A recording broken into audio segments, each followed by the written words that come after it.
Is my mic on? Can you put my mic on? How's life? Test, test, test.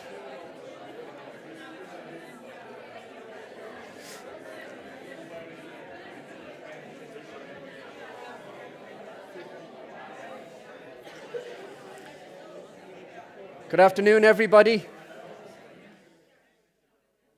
If you can take your seats, please. We'll give you a moment just to sit down.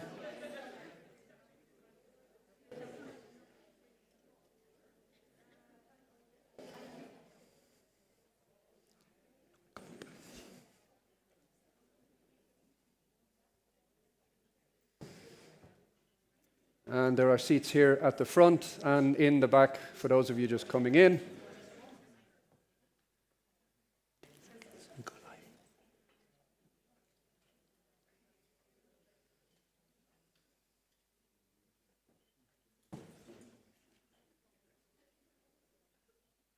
So, good afternoon, everybody, and please do come in. Good afternoon to all of you here in Brussels at the hotel, and also to all of you online. I understand that we had over 200 registered online, so let's see how many turn up. Here in the room, I'm guessing around 150, so a good crowd. This is the Conference on Research Careers 2023, organised by the European Commission, so very warm welcome to all of you. My name is Gareth O'Neill. You'll hear that I'm Irish, although I've lived abroad for many years. I work on open science at Technopolis Group, and I also work in two European-funded projects, Opus and Secure, to reform research assessment and careers. So this topic's quite important for myself. And I will be your host for today with some other colleagues here.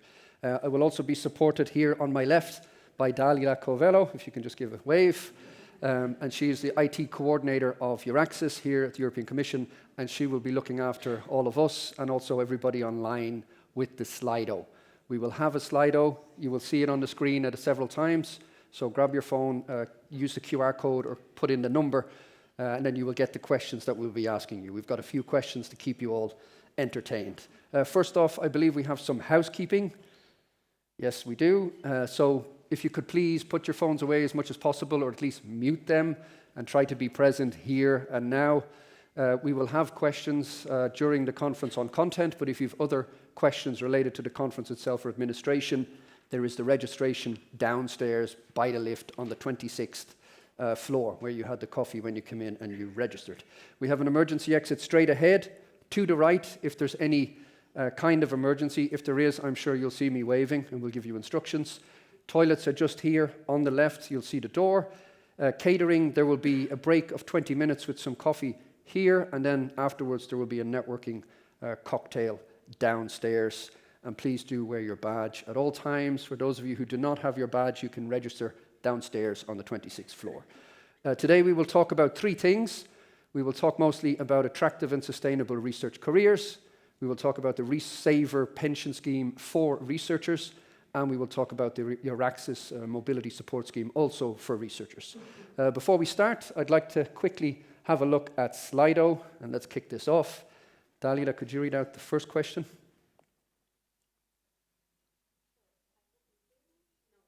Not really. Okay, now yes. So we start with the first one that you should see on screen already. What describes you best?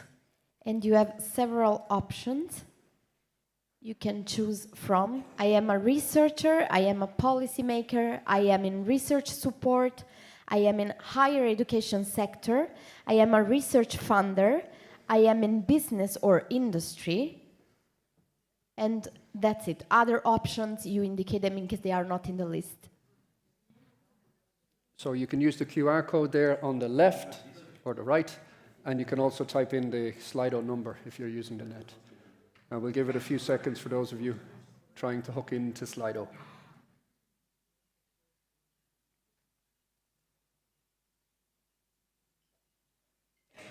And while you are all filling in Slido, I'd like to now invite to the floor to give us an opening Manuel Alexo. Manuel is Head of Unit for Spreading Excellence and Research Careers at the European Commission, and he will graciously open and introduce our conference here today. Could I call Manuel to the floor, please?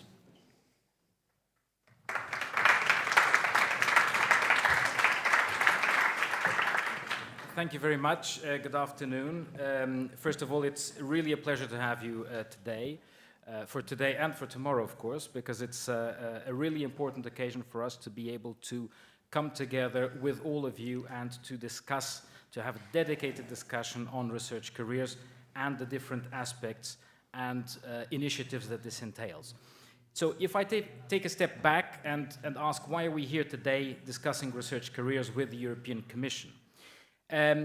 Well, first of all, we are here because we have the treaties of the European Union who tell us that we're supposed to develop a European research area.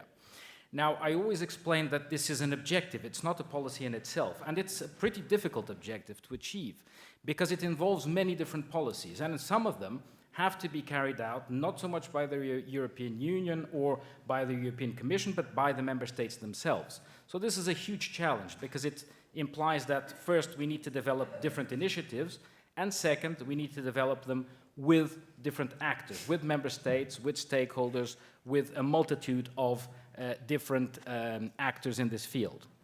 This, of course, makes it all the more interesting for us, and it's also quite challenging. What have we been doing in recent times, in recent years? We've been developing the strategy or the approach towards the European research area, and this we've done in two ways. First, we've developed a new governance for the European Research Area, which I'm sure you're all familiar with. That's the European Research Area and Innovation Committee, ERAC, and the ERA Forum, of course, where many of you here today participate. And on the other hand, we've developed a list of actions, a specific roadmap to implement, and that is the ERA policy agenda. And not to our surprise, fortunately, one of the most important actions in the ERA policy agenda, one of the actions that had most commitment from member states, was Action 4 on research careers.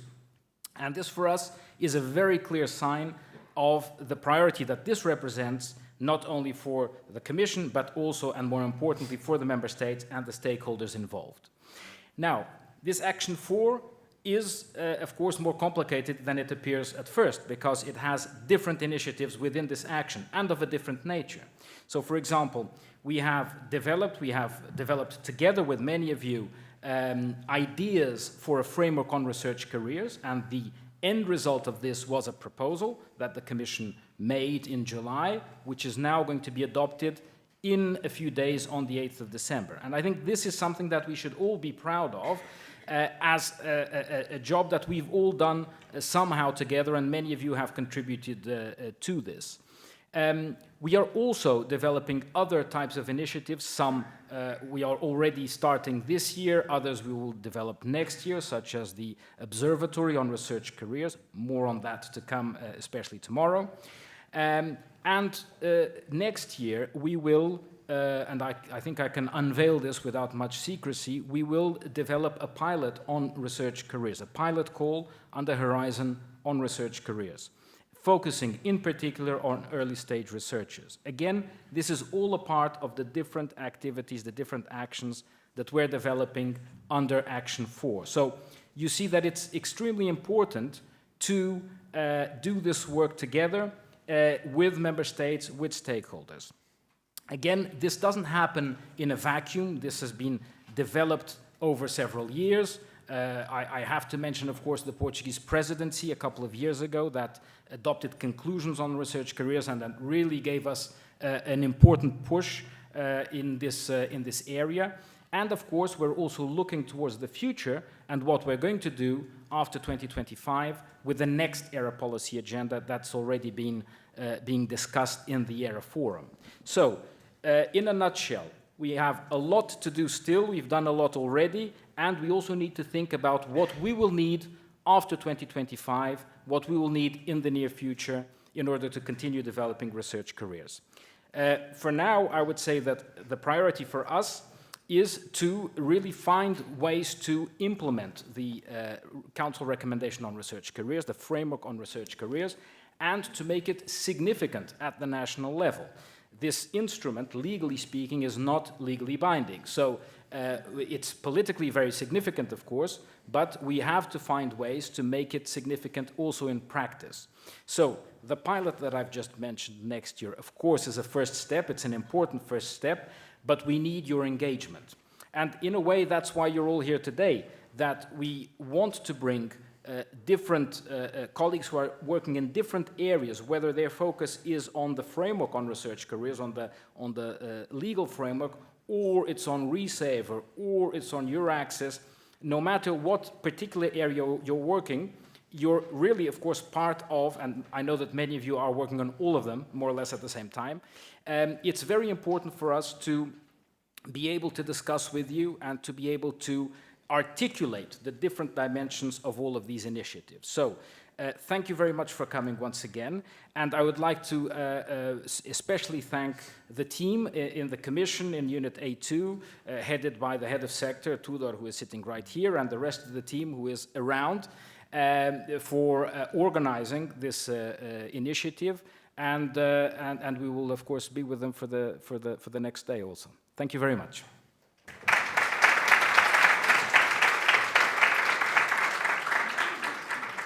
Thank you, Manuel. And I'm going to pass the floor to Delilah. Could you please read out the Slido results for us? Yes, indeed. We have 107 respondents, and the winner is I am in research support with 42%.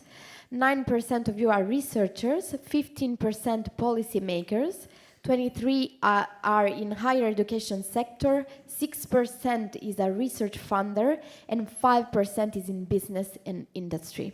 Thanks a lot. Thank you. Could the researchers put up their hand? I'm just curious where you're sitting. I'm not counting 9. Okay, good to know. I think we've also got one more question to kick off the first session, right? Could you run that question for us? Indeed. I'm just giving the time for the question to be on screen as well.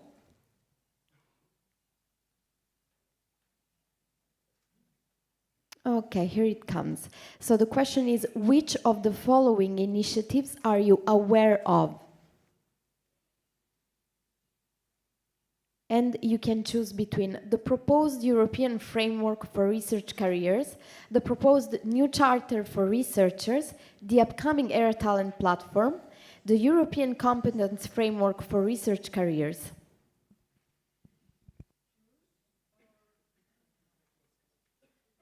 Multiple choices are possible. It is a multiple choice question, right? Okay, while you're all filling that in, I'd like to introduce our first session, which is on a new path towards attractive and sustainable research careers. And I would like to invite to the floor here, beside myself and Dalila, Dario Capozzuto, Policy Officer at the European Commission. Dario, please come to the stage. Also, Michele Rosa-Clot, who is the HRS4R Portfolio Manager at the European Commission, if you could take a seat. And we have Chiara Biglia, who is a Research Manager and Head of the Career Centre Division at the Polytechnic University of Turin. And finally, Anneke Kastelein, who is PhD candidate in neurobiology in Leiden University in the Netherlands, and is also chair of the PhD network of the Netherlands. So welcome to the stage, and I'm sure we're going to hear a lot from our colleagues. Just to check, Dalila, do we have some results already from the poll? Indeed. Can you hear me? Yes. Yes. Okay. 109 answers, and 77% of you are aware about the proposed new charter for researchers, while there is a 60% aware of the upcoming Air Talent Platform, 67% about the European Competence Framework for Research Career, and 67% about the proposed European Framework for Research Careers. I think some answers are still getting in. Quite high figures, actually. Without further ado, Dario, would you like to set the background for us for this session? Thank you very much, Gareth, and good afternoon to everyone. And I see that we have today an audience which is already expert in the field, so my job will be very easy. I will actually start with presenting some slides that can help you understanding. I will wait for a moment until they are on screen. Thanks.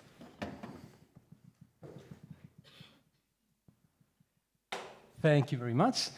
And I will start, before diving into the policy update, I will start with some facts and figures that can help us understand who are the targets of our policies at European level. As you can see, we have reached the impressive number of 2 million researchers in Europe, according to Eurostat information updated to 2021.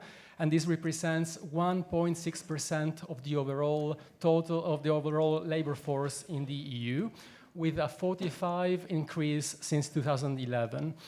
Where do these researchers work? More than half of them in the business sector, about a third of them in the academic sector, and there are over 650,000 doctoral candidates. Over 10% of these researchers are mobile, which means that they move between countries. I will not go more in details, into details in the figures of this slide, which I think you will anyway receive afterwards.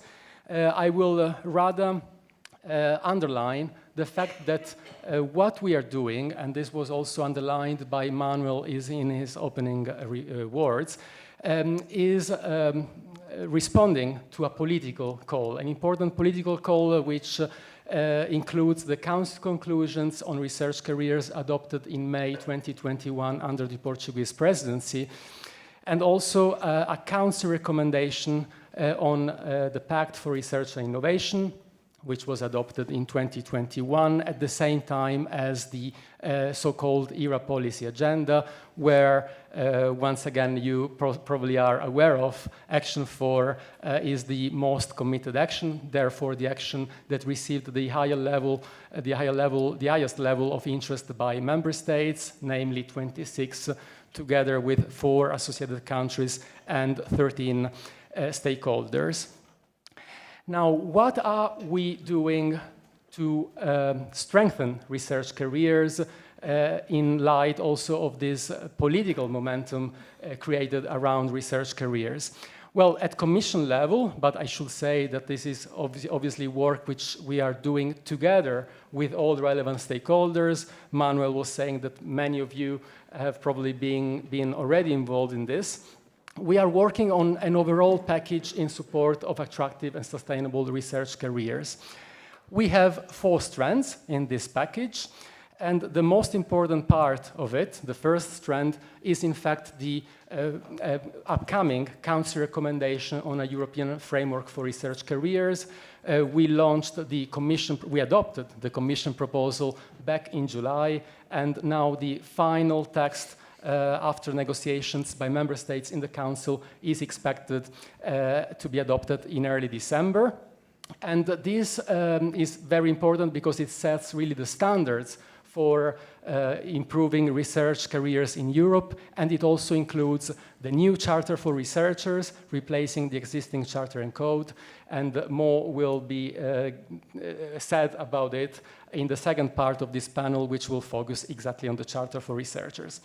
Now, we have the standards, but we also have a number of tools that will support the implementation of these standards. You certainly know Euraccess. That's why we didn't put it into the Slido question to which you responded earlier. But we have a number of other supporting tools, such as the upcoming ERA Talent Platform, which will be a one-stop shop for researchers. We have ResearchComp, which is the competence framework for researchers, focusing on the transversal skills that researchers need for intersectoral mobility. We have the upcoming Observatory on Research and Innovation Careers to have data and evidence that can support policies, Resaver, and so on. We also have a third strand, which is the promotion of a cultural change. What do we intend by this? We intend the reform of research and researchers' assessment, because we want that everything that a researcher does, not only publications, are taken into consideration. This is something which is addressed by another action of the ERA policy agenda, Action 3, and there is a coalition, the Coalition for Advancing Research Assessment, which is currently working on this. And then Manuel also mentioned the fourth strand of this package, which is a pilot in support of attractive and sustainable careers, in particular for early career researchers.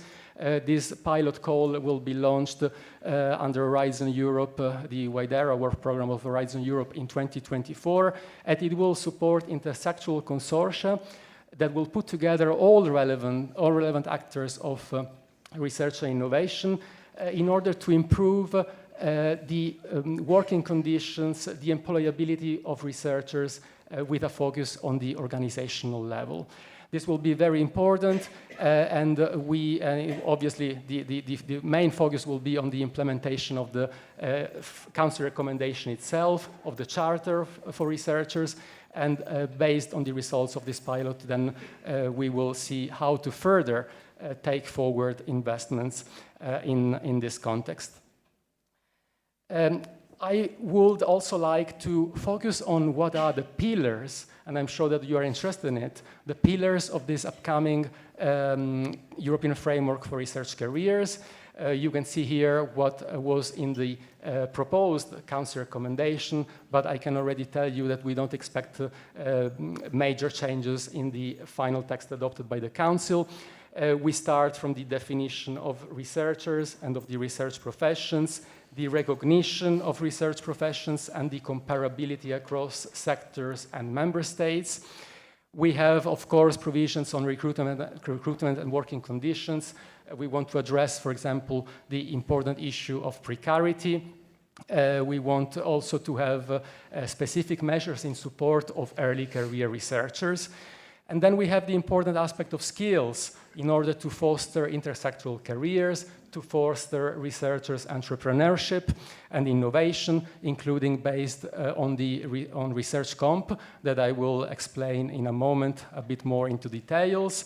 Of course, career development and progression, including the recognition of all mobility experiences, and then advisory and support services, and the reformed assessment that I mentioned before.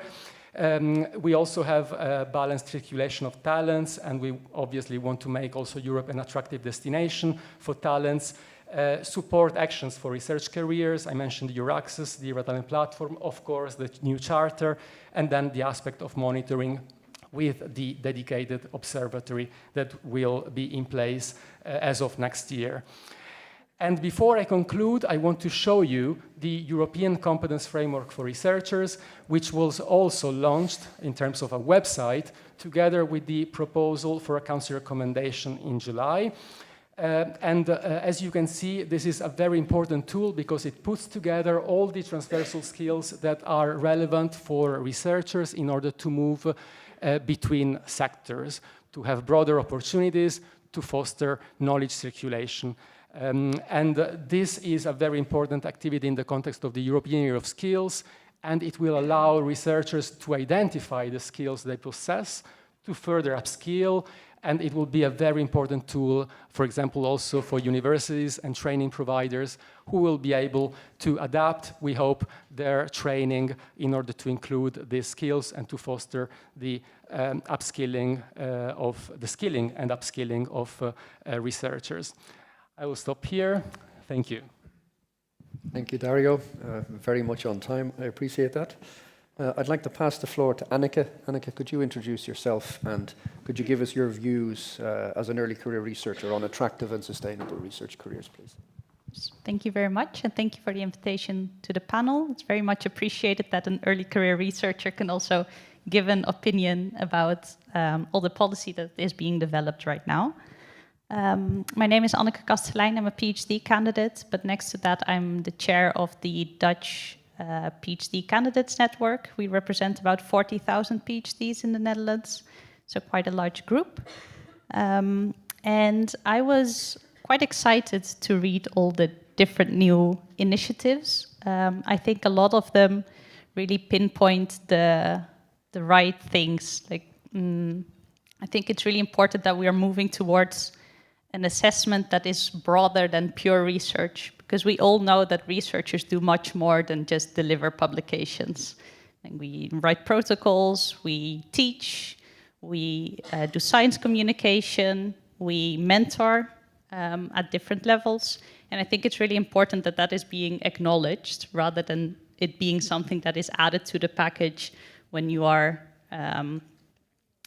getting a research job.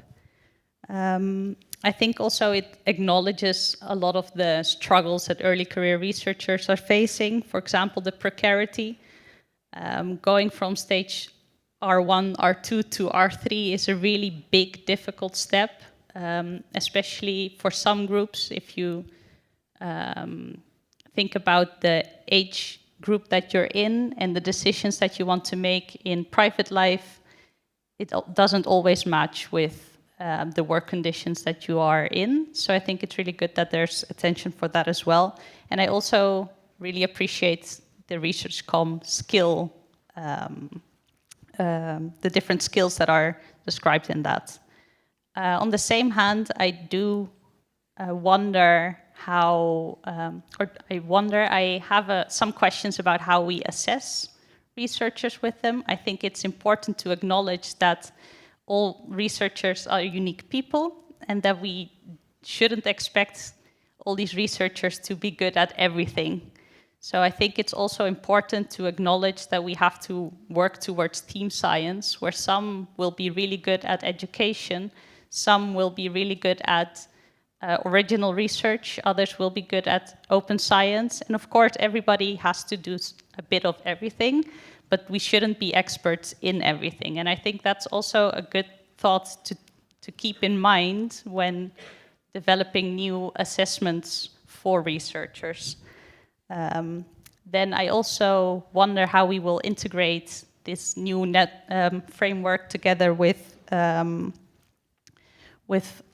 requirements that we will talk in Michele's presentation about. But I'm wondering where we will put, how we can ensure that it becomes a shared responsibility, not only for the researcher to acquire all these skills, but also for the institution to make sure that the early career researcher can really develop these skills. So I've read and heard that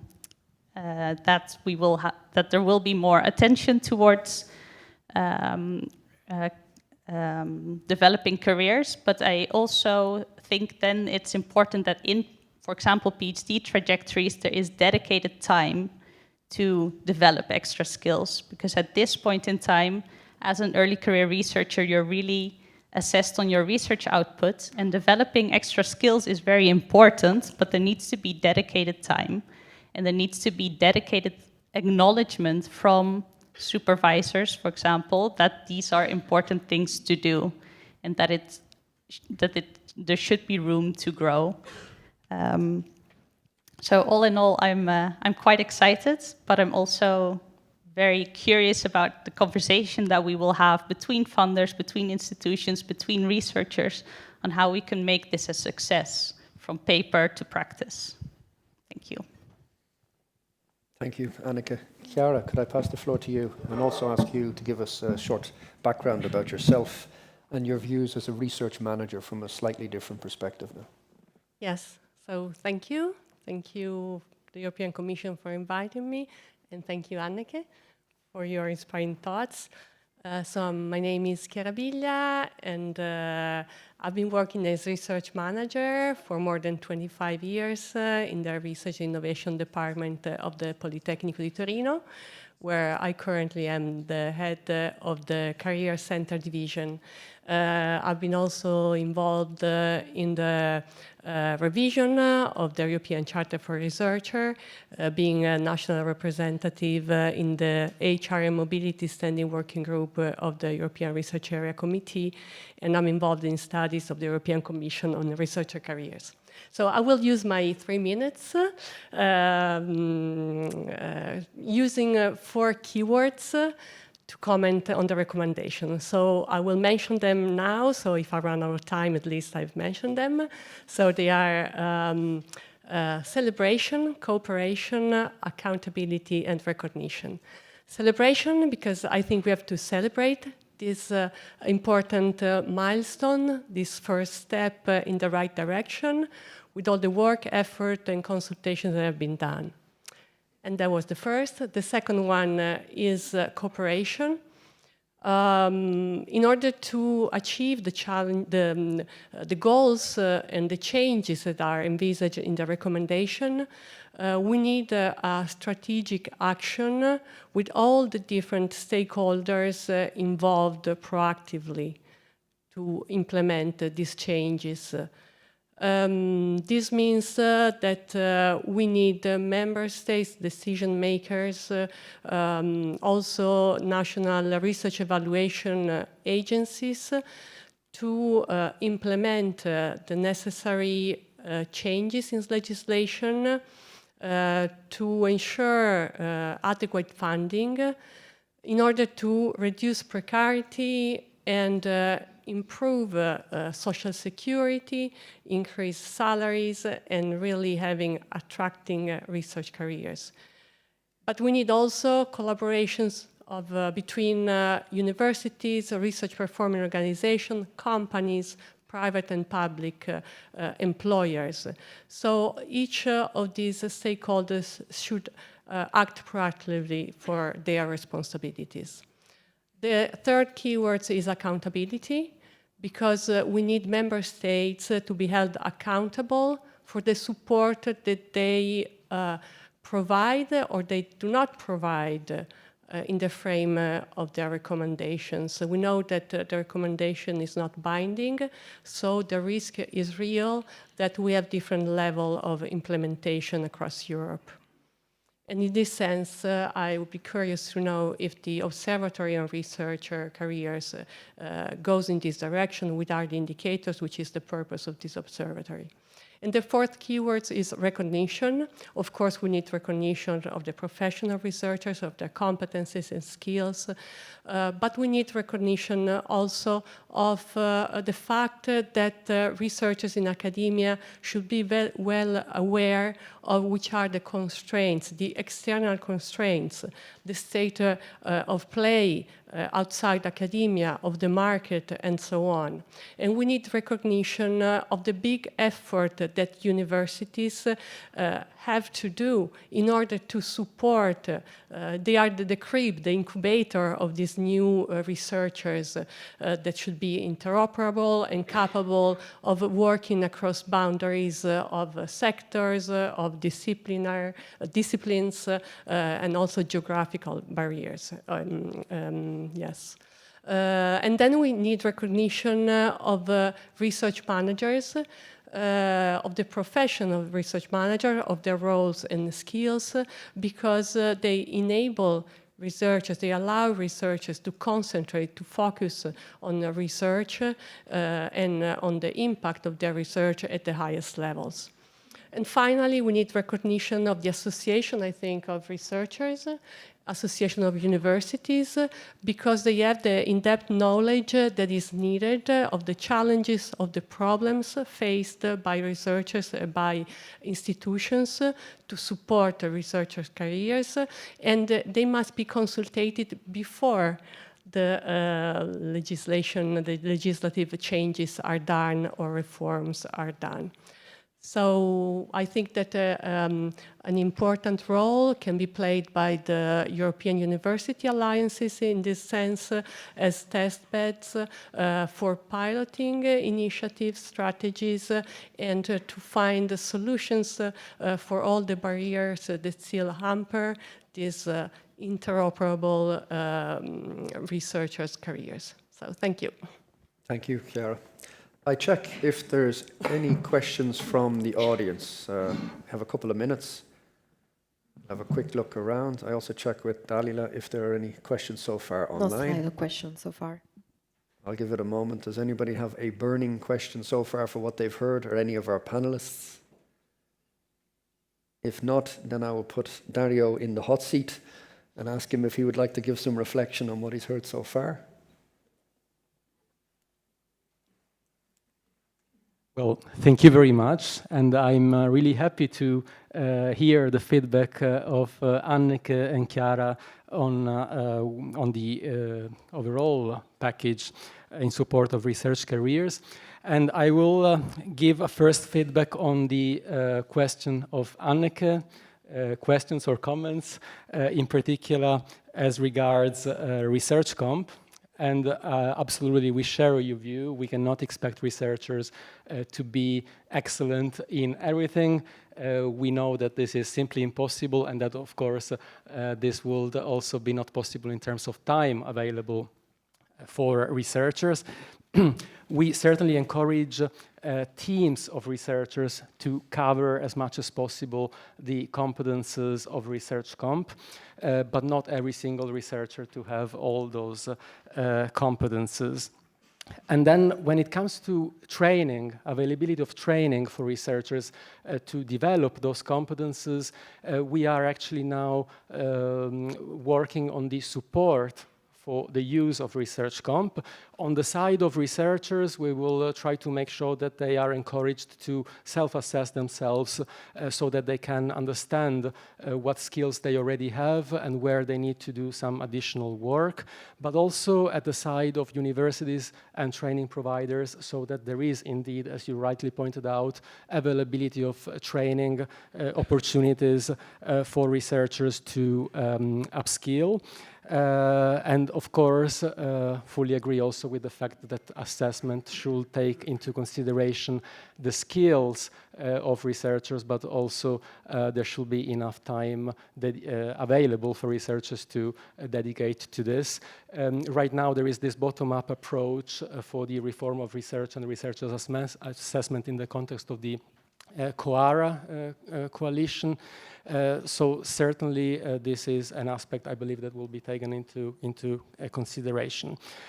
Thank you also, Chiara, for your comments, for your keywords. And when it comes about cooperation, about funding, I want to point out that one of the activities that we are about to launch is a mutual learning exercise where member states will be able to share their experiences, their good practices on the implementation of the standards, on the implementation of policies in support of attractive and sustainable research careers, so that we can really have good options available for everyone to implement, because of course we have developed policies, but now the focus has to be on implementation. We are just at half of the work. Obviously, in terms of cooperation, of implementation, the pilot that will be launched under Horizon Europe next year will play an important role. You also referred to the observatory. Well, the observatory is, we believe, a key tool. We need to have data, evidence that can support policies at all levels, at organizational level, national level, European level. And so this is a key tool that we will have ready next year. And which will focus on basically all the key aspects of the Council recommendation. When it comes about recognition, and in particular, you referred to research managers, we share the view that this is really important. Research managers can really have a key role in improving research outputs. Research and innovation outputs. As you know, this is still a very fragmented area at European level, so we have an action in the ERA policy agenda which is focused on this. There is work ongoing, but we thought that it will be really important, and that's why we proposed it in the Council recommendation to have already at this stage a proper recognition of these professions. So there are provisions on this. Definitions of research management careers, and we hope and we are actually very confident that the work will continue, because this is a very important area. Thank you, Dario. Very extensive. Michele, I'd like to switch to the work you've been doing on the new charter for researchers. Would you be so kind to tell us a bit more about this? Thank you, Gareth. So, Michele Rosaclot, HRS for our portfolio manager. We have a very diverse attendance today. So HRS4R is the Human Resources Strategy for Researchers, which is the mechanism of implementation of the Charter and Code that I'm going presenting to you now.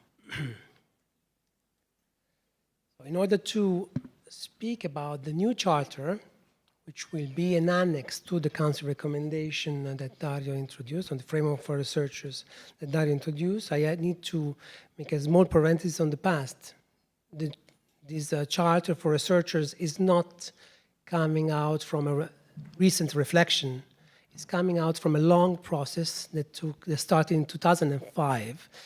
2005, the Charter and Code came out with a Commission recommendation based on two strands, two pillars. One was the Charter, was specifically addressed to the researchers, and the Code of Conduct for the recruiters and the funders. The Charter and Code was in place since 2005 and was articulated in four main pillars: working condition, recruitment, career development, and ethics, which were articulated in 40 principles that were 40 principles ranging from research freedom to gender balance, career development, etc. The Charter and Code, since 2008, had a mechanism of implementation to translate a document, declaration of principle that could be endorsed and was indeed endorsed. Today there are about 1,400 institutions endorsing the Charter and Code, was added up with the implementation mechanism, the HRS4R I just told you about, which is a voluntary mechanism which is providing to the institution entering this process a recognition of their best effort towards the implementation of these 40 principles. What Chiara told us before about recognition resonated very much in me dealing with this process, because at the end of this process, at the end of every phase of this process, the institution, which is assessed towards the best effort implementation of these 40 principles, gets a formal recognition of that is visible on your access and in every published material, testifying their best effort to comply with these 40 principles. So researchers, funders who are examining the institution will know immediately that this institution is putting in place an action plan, taking in consideration these 40 principles of the Charter and Code. Said that was the past. Now, where we are now with the framework for researchers. The second annex to the framework for researchers is the new Charter for researchers. No more a Charter and Code, but a Charter, still addressed both to researchers on one hand and to funders and employers on the other, but only one Charter. In a second I will tell you why this kind of a simplification. The reason why the Charter and Code was in need of a revision, and not since the last 2 years, but as a document that has been active since 2008, now it's several years that it is in need of a revision, of actualization, is exactly for those things that Dario was telling us. Skills, intersectorality, what is the situation of the job market within academia. All these elements have been taken into account and considered since quite a while in the discussion around the Charter and Code and in the preparation of the framework for researchers, and are well-known skills, the mismatch of skills between the academia and the world beyond the academia, public sector, private sector, small and medium enterprises. The fact that job market in the academia only is not able, and is a fact that we know very well, is not able to absorb all the very qualified workforce that is created through PhD. And many PhD are putting in the conditions to be looking outside the world, the academia. So this is the first point that the new charter is considering intersectorality. There is a need to make explicit the fact that the new charter is talking to a wide range of researchers, not only to researchers within the academia, but also to researchers in the full spectrum of the occupational space. This was already said in 2005. The only big difference is that now it is made fully explicit. Another dimension that is made fully explicit, although was already present, was that the focus, we always have to remember that the focus of our charter are the researchers themselves. And something that we made explicit is that the researchers to whom the charter is addressed are all the researchers, according to the Frascati definition that you saw in the slide presented by Dario.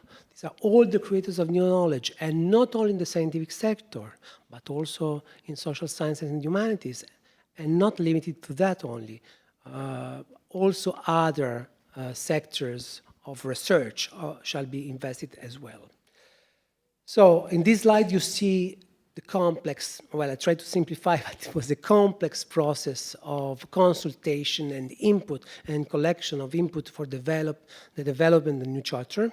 It went from the ERAC work of the triangle task force that Chiara already mentioned, to the council recommendation provisions, studies, a lot of studies, input for researchers, and consultation of stakeholders, the last of which was launched in occasion the last HRS for our Info Day in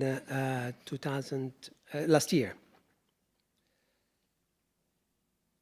The new charter for researchers, I tried to sum up something I already mentioned. Intersectorality is all researchers are impacted across all disciplines. The ideas for the renovation, the strengthening, the actualization of the Charter and Code was mainly to streamline the process, simplify the process, and keeping in mind that the new Charter must be kept as simple as possible as a practical document that need to be checked by the institutions, by the universities, by research centers in order to implement action plans towards the implementation of the principle of the Charter. Simplification, I was saying simplification. The number of principles in the new Charter are reduced from 40 principles to 20 principles. It is necessary, and I will never stress it enough, that it is necessary to say that this reduction does not involve the elimination of principles, only the streamlining of principles. Similar principles have been merged, some principles have been eliminated in favor of its broader definition of the same principles. And when you will be able to read Annex 1 to the Framework for Researchers, you will see that this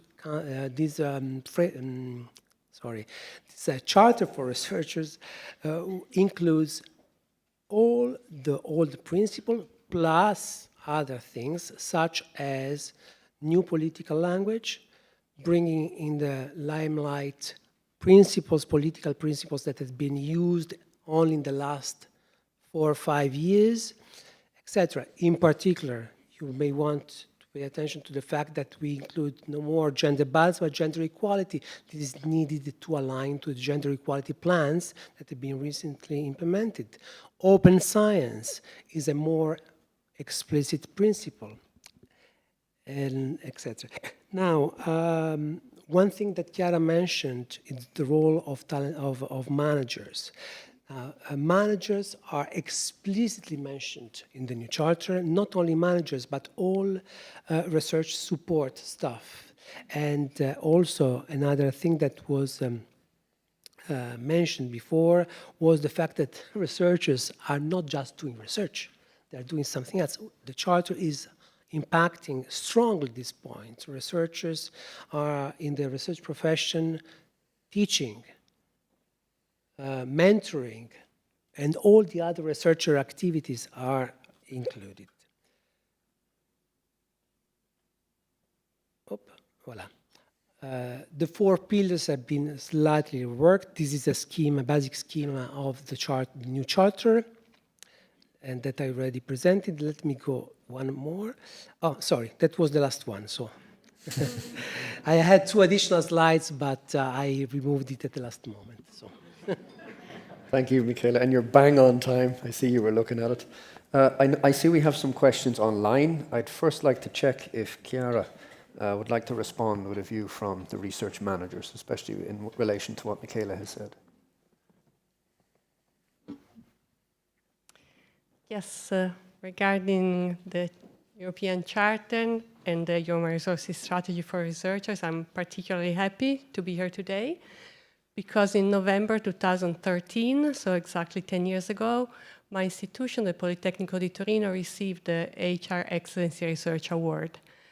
So we are celebrating this year this award because since the adoption and implementation of the Charter and Code principle, we like to say that the results are countless coming from this implementation of this strategy, which is really a Politecnico di Torino strategy, is a pillar of the wider strategy of my university. We started the celebration this year by designing with and for researchers in the spirit of the Charter and of the HR strategy, initiatives mainly for the benefit of our early career researchers. And just a few days ago, on November 9th, we organized a national event on enhancing researchers' careers, starting from the strategies and starting from the inspiration of the European Charter for Researchers.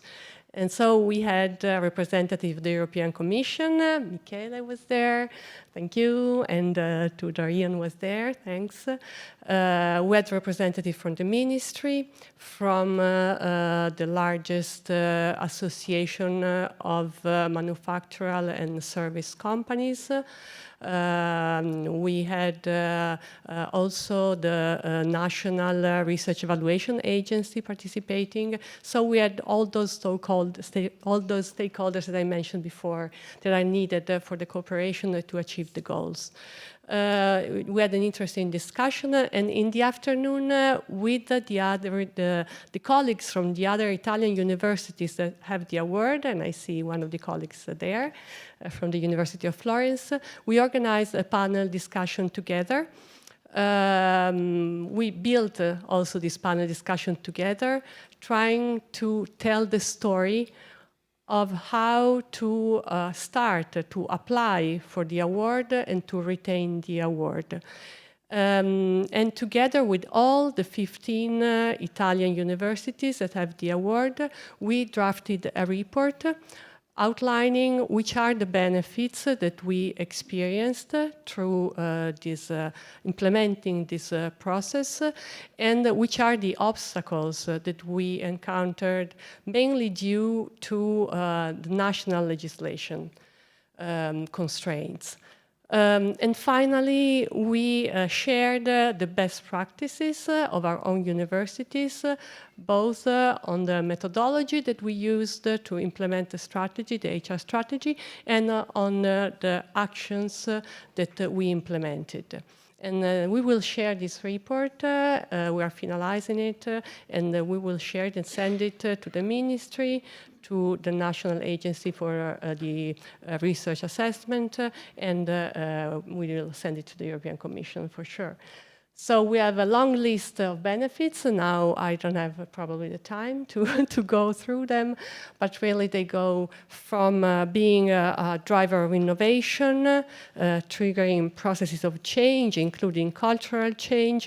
One of the best things of this process is that it brings together researchers with the higher institutional level of the universities and with the research managers to really design and implement the needed action for supporting our researchers and their career.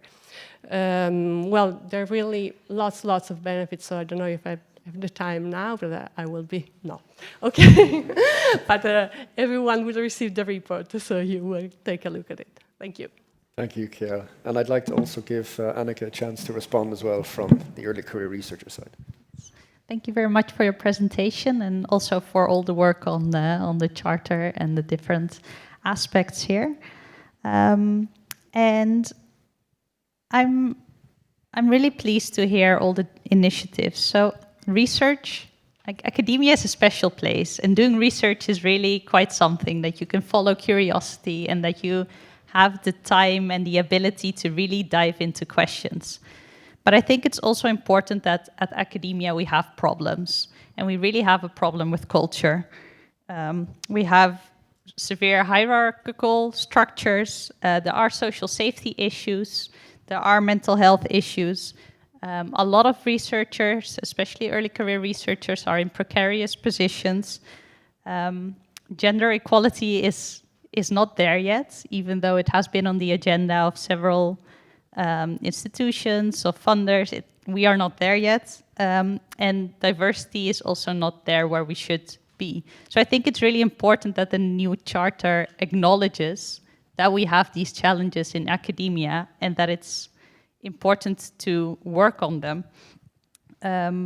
If I look at the charter, it speaks to researchers, it speaks to institutions, it speaks to funders, and I think it's a big plus that it makes some things concrete, as in that it's really putting an action to the different parties.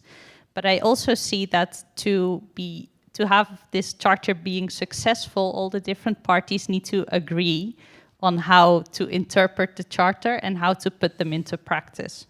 So if I take an example of researcher assessment, then how the institution assesses a researcher, if that is on a very diverse skill set, if supervision is in there, if teaching is in there, it cannot be too different of how a funder assesses a researcher, because if those two things are completely apart, then it will be difficult for the successful researcher in terms of the institutional view to be successful for funding. And if we look at, for example, early career researchers who are very dependable of their supervisor, they also need to be assessed by the supervisor in a way that puts them in a successful position to be assessed by the institution or to be assessed by a funder. So I really see a very important role for the different parties to speak together, and I see a very important role for the representation of researchers in these decisions, because I truly believe that policy can only work if all the parties are involved. I also think it's really important that the Charter kind of celebrates that all types of research are important, and that researchers are not only important for academia, but that they are very important for society in general. And that investing in PhD candidates and early career researchers, even if they do not continue in academia, that it is a very important investment towards society, because all these people, they will bring this, well, we've seen a beautiful overview of the skill sets of ResearchComp. All those skills will flow back into society, and I think it's also important that that is being acknowledged here. So a lot of positive things, but yes, I again here have the question, how are we going to ensure that this beautiful paper practice becomes real practice? and that we go from all these ambitions to really creating change. So I'm wondering how you view that, Michele. You want to respond directly, Michele? Go ahead. Okay. Thank you, Anneke. You put the finger exactly in one of the crucial elements. From the Charter and Code was a non-binding measure. So as non-legally binding, the institutions are not supposed to take it on board by law.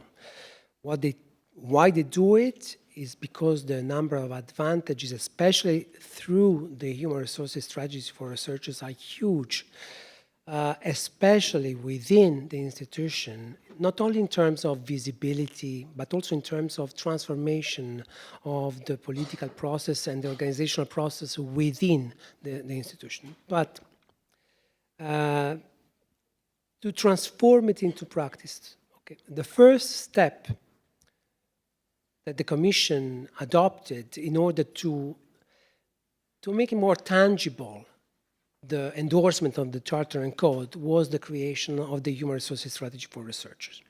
The Human Resources Strategy for Researchers, coming from a non-binding piece of, like the Charter and Code, is non-binding as well. However, the efforts that the Commission is making towards the picking up of the Charter Code through the HRS4R at international level are always being quite active. The pilot that Manuel Aleixo quoted at the beginning of this session is just one another element in this direction, because in the creation of the consortia, we are trying to, I didn't see the final version of it, we are trying to introduce the HRS4R as one of the elements which are important in order to finalize the consortium. This one hypothesis, one possibility. The second action that for us was absolutely central in this direction was the transition from a Commission recommendation to a Council one. Why? Because from the political point of view, the direct involvement of the member states in creating a piece of a Council recommendation within annex, officially in the annex, the new Council for Researchers, constitutes a big political step in the uptaking of the Charter and Code. And now the Charter, of course. Thank you, Michele. We have a question here in the audience. Could you please introduce yourself and speak with the mic closely to your mouth? Hello, I'm Monika Dietl. I'm representing today Initiative for Science in Europe, which is an umbrella organization of European learned societies. So first of all, I wanted to welcome the paper, of course, and to thank Dario and Michele and all the people around who have been working and contributing to make this little by little become a reality.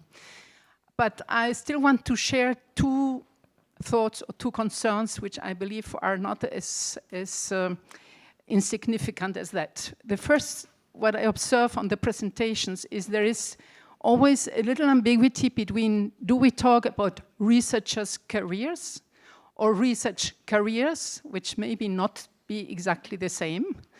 And the second thing is, what is research about? Because when I see the scheme of the research competencies, and I see among all the competencies, you have a small little competence of doing research, I'm a bit concerned, because as a citizen, as a taxpayer's money, I want a researcher to do research as the core of its business. So I believe in your scheme, there should be a fundamental change that doing research should be in the middle of your scheme and not among all the other skills which you have to do, which again reflect a bit this ambiguity. Do we talk about those doing research, which researchers, engineers and technicians, all these people working around and together in a teamwork, in a lab, in an institute? Or do we talk also about the support activities, which are as important? That's not the question. But we need to be very clear about what we are talking about in these documents. I think it's very important for the future. And what is important for the welfare of Europe and the European Union ultimately is what Anneke, I say it correctly, said, is that this problematic of those who are doing research, who are in fact under this high pressure of the international competition. And it's really about focusing on these outstanding researchers. How do we make research careers really attractive to retain people in the research careers process? Because that's the challenge of Europe in the next years, I believe. Thank you very much. Check who wants the hot potato, Michele or Dario?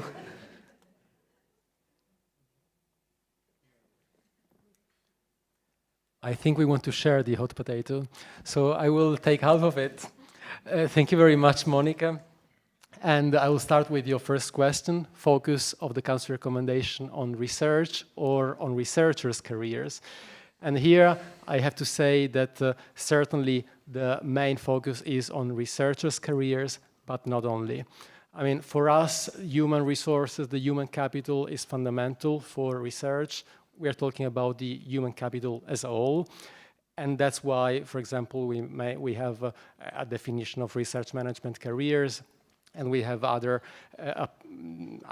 parts of the Council recommendation where we refer to research careers more in general. Then, of course, perhaps in the future we can have even more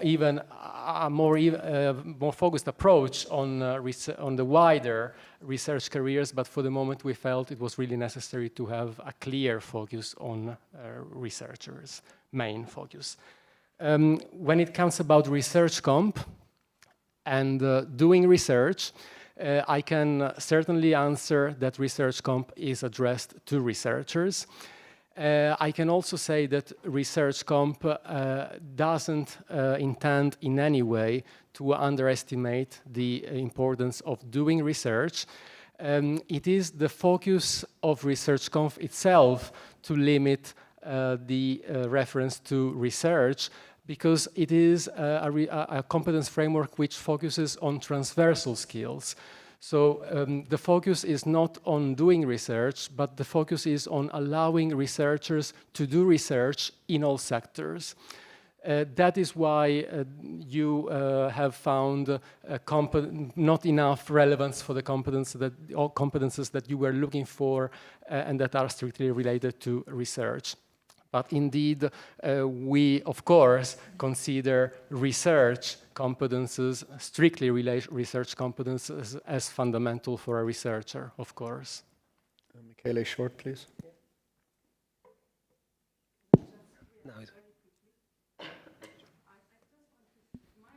But it's very personal. It's that we run a risk, because the challenge is really to attract and to keep people in doing research. If it is in a university, in a public organization, or in a private company. But we need people doing research. That's the first priority, I believe. Thank you. Yes. Thank you. And we think that the Council recommendation and the overall package in support of careers also will play a key role in attracting people to research careers. But then research comp is a tool to foster mobility and to make careers more attractive from that point of view. Michele? Thank you for the question, because you give me the opportunity to dive a bit more into what I said before, and specifically on two points. The skill that you mentioned, and the other one, the figure of the researchers. Concerning the skills, when I mentioned asymmetry in skills, I mean that not that the researchers need to be trained in new skills. What is needed is to make three subjects aware that the skills that are already in place are useful, expandable, and can be invested in the different area. The universities must be aware that skills that they are developing are extremely useful beyond the academia. Beyond the academia, the world beyond the academia, the public sector, the small and medium enterprise industry, etc., must be made aware that the baggage of skills that the researchers are carrying with them is extremely useful and completely adapt to the work beyond the academia. The third subject of that are the researchers themselves. Rarely the researchers are aware that their own skills they have been trained for years are useful both within the academia and beyond it. Now, I have to, of course, time is tyrant. The second point regards researchers themselves. Who are the researchers we are addressing all this work to? With researchers, we are not referring only STEM. Scientific approach in the academia is a scientific approach in how you make research, not on what you make research. Research is not just staying in a laboratory, it's not staying forcefully within a library. The spectrum of the researchers, of the PhD, post-PhD, R1, 2, and then also 3 and 4, working in scientific research goes well beyond the traditional STEM factor. And to this galaxy of researchers is addressed the work of the new charter and the framework for researchers. Thank you, Michele. In the interest of time, I know we have 2 questions online, so I think we will come back to them a little bit later. Dalila, what I would like to do now is thank all of our speakers. They can go back and take a seat. So thank you. Please do thank them.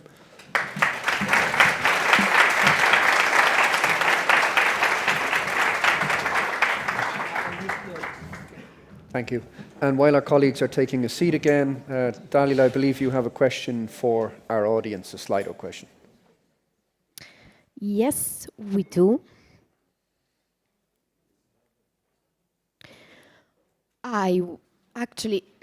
Sorry, I'm asking the technical team to switch to the question for the next panel. This one is still for the previous one, sorry.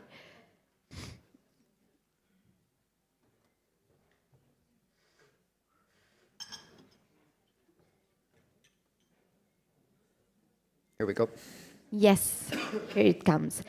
To what extent are you currently engaged or concerned with pension planning? And you can choose from different options. Highly engaged, I actively plan and stay informed about pension options and mobility implications. Moderately engaged, I have some awareness and take occasional steps toward pension planning. Slightly engaged, I am aware of the importance, but I have not actively pursued pension planning. And finally, not engaged, I have not yet started thinking about pension planning in the context of my career.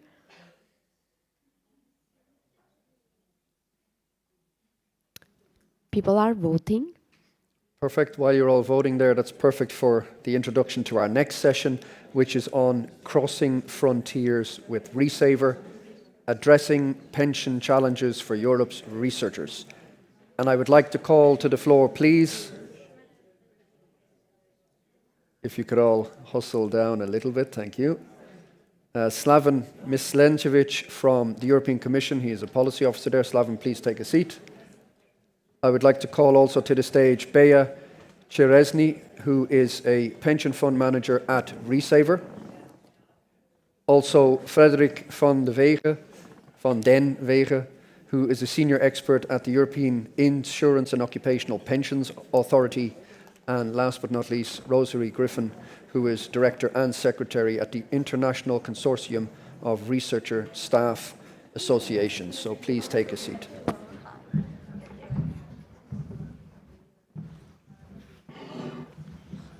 Thank you. If I could ask everybody just to hush up a small bit so our colleagues can talk. Thank you. Slaven, would you like to set the background for us, please? Thank you, Garrett. And good afternoon, everyone. I hope that you have answered in the previous question that you are highly active in planning for your retirement. I know that you're all very busy. Perhaps during the busy periods, people think even more favorable of their retirement. I will start by setting the scene. Maybe if I can ask the technical team to turn on the microphone. But basically, there are several reasons why you should think about planning for retirement. Let's see the slide question now. I think I've seen this. All right, great. So, in general, regardless of if you are a researcher or not, if you are, here we go. So, in general, regardless of if you are a researcher or not, mobile or not, it is really important to actively plan for retirement. And this is really regardless of your age or your career stage. The earlier you start, the better. For two main reasons, something called time and compounded interest. And these are really your allies when it comes to planning for retirement. Now, the additional reasons why you should think about it. Someone born in 2021 has currently a life expectancy in the EU of just above 80 years old. But even more, if you look at the segment of population that is highly educated, such as yourself, such as 2 million researchers out there, then we see that their lifespan is even longer. And basically, there's a significant chance that you will spend 1/3 of your whole life in retirement. And without adequate financial planning for this retirement, these golden years can be full of financial stress. There is another reason why you should think about planning for your retirement from the financial side, and this has to do with the dynamics in the pension system. We live longer, we know that. The population is aging, also triggered by decline in birth rates. And probably you're also all aware that this puts a lot of pressure on national social security systems. And what has been happening over the past decades is that at national level, the policymakers, the competent authorities have been trying to find a balance between the adequacy of the pensions that are paid out and sustainability of the entire pension. And while if you look at in the past, the pension system was quite simple. The most important block, the main single pillar of a pension system were the state pensions. But because of this additional pressure on the social security system, especially if you look at the post-financial crisis of 2008, 9, and 10, what we have seen is that the importance of state pensions has decreased over time if you look at the total income when somebody is retired. And this gap has to be filled from somewhere. That's why there are two additional pillars or sources of pension income for when somebody retires. The second pillar is what we call the occupational pension. It is when an employer realizes the importance of this and they go an extra step. They don't only pay social contributions they must pay for each employee, but actually decide to put an additional amount for this employee in some kind of pension solution. It could be a pension fund, insurance company, at a bank, and it is this individual, the employee, that will be able to receive this money from the moment they retire.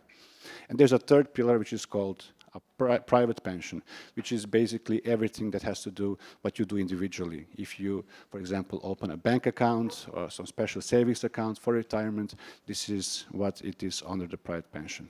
So why is it actually really important to plan for your retirements on time? It is because you cannot longer assume that the state pensions will be sufficient for you to have the same level of income, the same quality of life when you retire. And that's why currently the whole pension system is not just a matter of what state can do, but also what can the employer do and what can you do as an individual.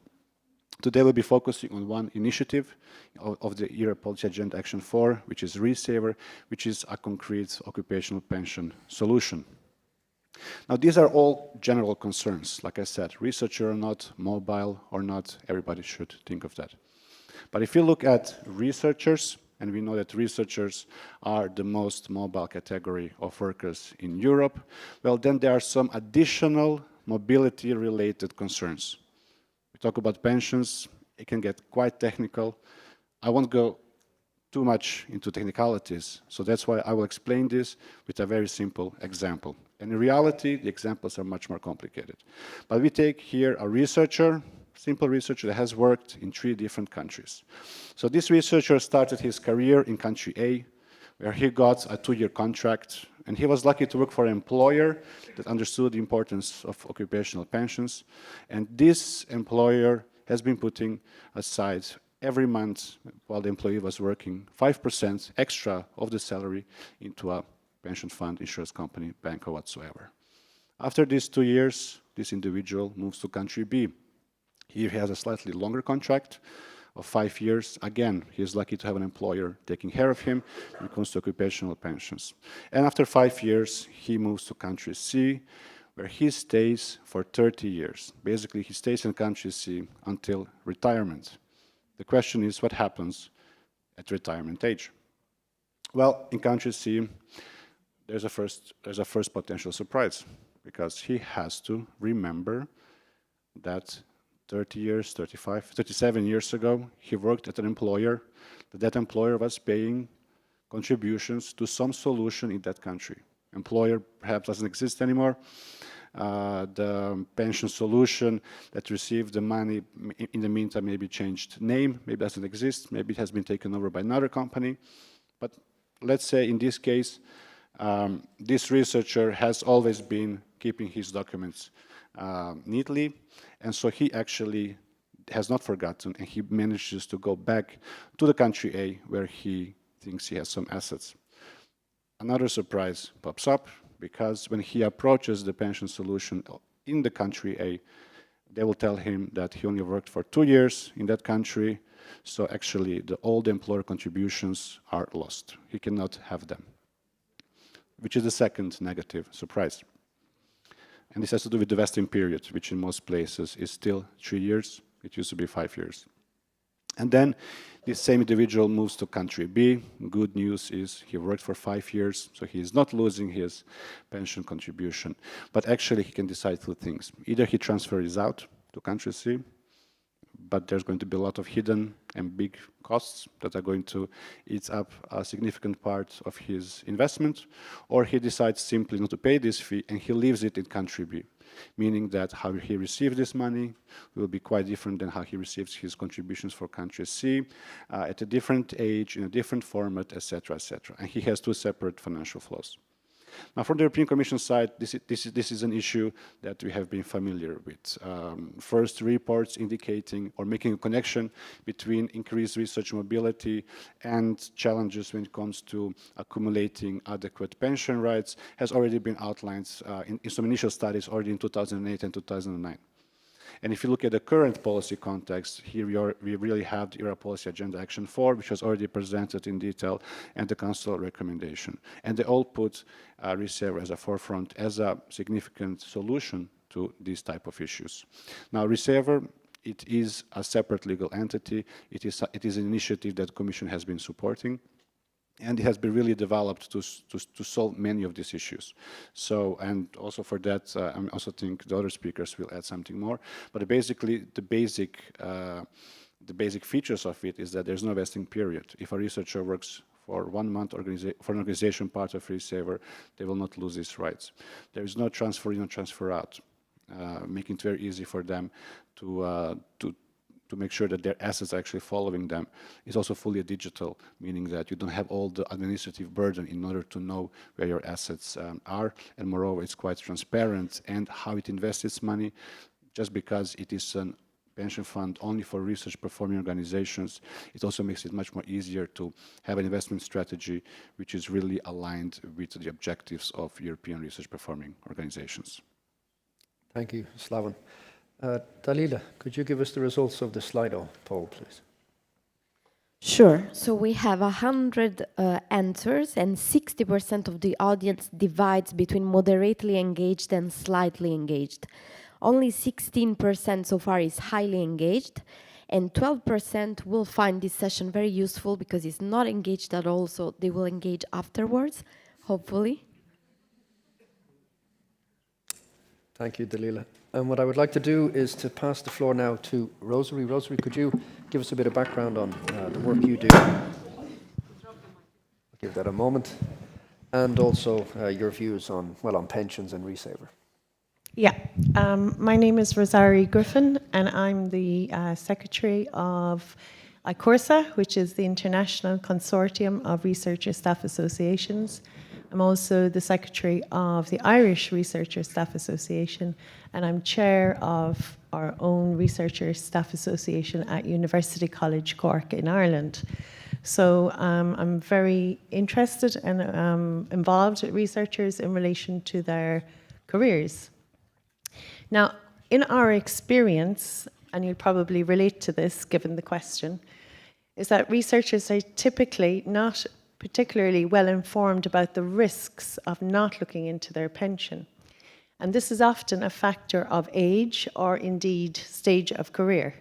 So the closer you are to retirement, the closer you are to thinking about, okay, what happens when I reach pension age? The earlier you are in your career, early career researchers, often many researchers at that stage are on precarious contracts, which makes them particularly vulnerable in relation to pension planning. And often within that category, subcategory again, are women and gender. It negatively impacts even more on women. All the research points in that direction. So this is something that the Commission needs to address with a certain level of urgency if they are to achieve their objectives. So while the risks are, so I think Slaven did a really good job in giving a breakdown there, but basically we're concerned that researchers, by the time they reach retirement age, are at risk of being in poverty. In other words, might be relying only or solely or very just on state pensions, which, as we know, because of the economic crash and the explosion in population, that the pension funds have diminished, and it means that by the time the demographics show that people reach retirement age, the amount on a state pension could be quite limited, and therefore people are at risk, as I said, of poverty. So this is something that we're very conscious of in ICORSA, and we're trying to address. I mean, it's widely known, it is in some ways considered a little bit of a time bomb, this pension issue. So this is why it's so serious, especially for younger researchers here today, to start thinking about it, advocating for it, because you're advocating for your own futures. And to put pressure on the powers that be, join researcher staff associations, and to lobby your commissions, your representatives on the commission, to do something about it. Mobility is particularly pertinent, as Slaven pointed out, for those who are highly mobile, because on one hand, the drive is to ask researchers to become highly mobile, but on the other hand, it's in some ways it's to their own detriment, given the pension implications, unless they are keeping a very good record of their contracts, of the institutions they've been part of, the exact dates, the legislation and the policies in those institutions, and also the legislation at the national level.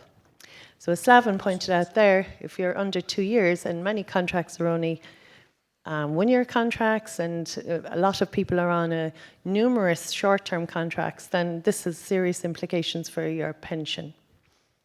So ICORSA, we represent researcher staff associations. Now, we're a voluntary organisation, in case you think I have any a material interest in promoting any particular pension fund, but we're particularly interested in Resaver. We came across it some years ago, and because we thought it was a good idea to have such a system, to, we'll say, have a pan-European pension fund, which could go some ways to providing a viable solution for researchers. So we were so interested in Receiver as, we'll say, an entity, we requested that one of our board members be on the board of Receiver so that the voice of researchers could be heard at board level, but also ICORSA interfaces between policymakers, researcher staff associations and researchers. We were involved in a number of European projects, of which our chairperson, Gordon Dalton, some of you may be aware of him, is extremely successful in bringing in such projects and partnering with a lot of other consortia across the EU. So what we do is we consult with researchers. We would like to see a European funding. I know Dario mentioned earlier that we're looking at the next pilot phase. Okay, the next pilot phase, we'd like to see precarity, and the flip side of that is pensions, of course, because they're interlinked, inextricably interlinked. That we'd like to see that seriously addressed. And Alexio also mentioned something similar. I'll come back to that point in a minute.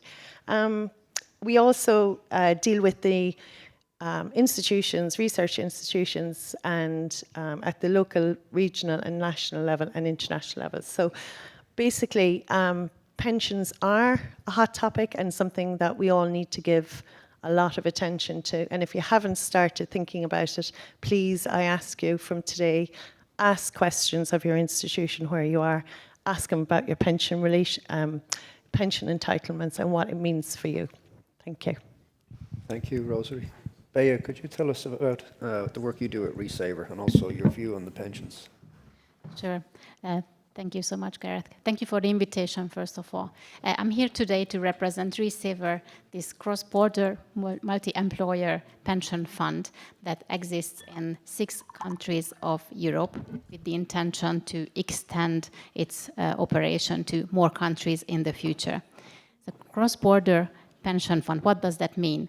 It means actually that regardless of where a researcher is based, if their employer is part of Resaver from whatever country, or maybe just this 6 for the moment, then they can contribute to this pension fund by paying a fixed amount a month through their employer. So it's important that both employers and employees can contribute to this pension fund.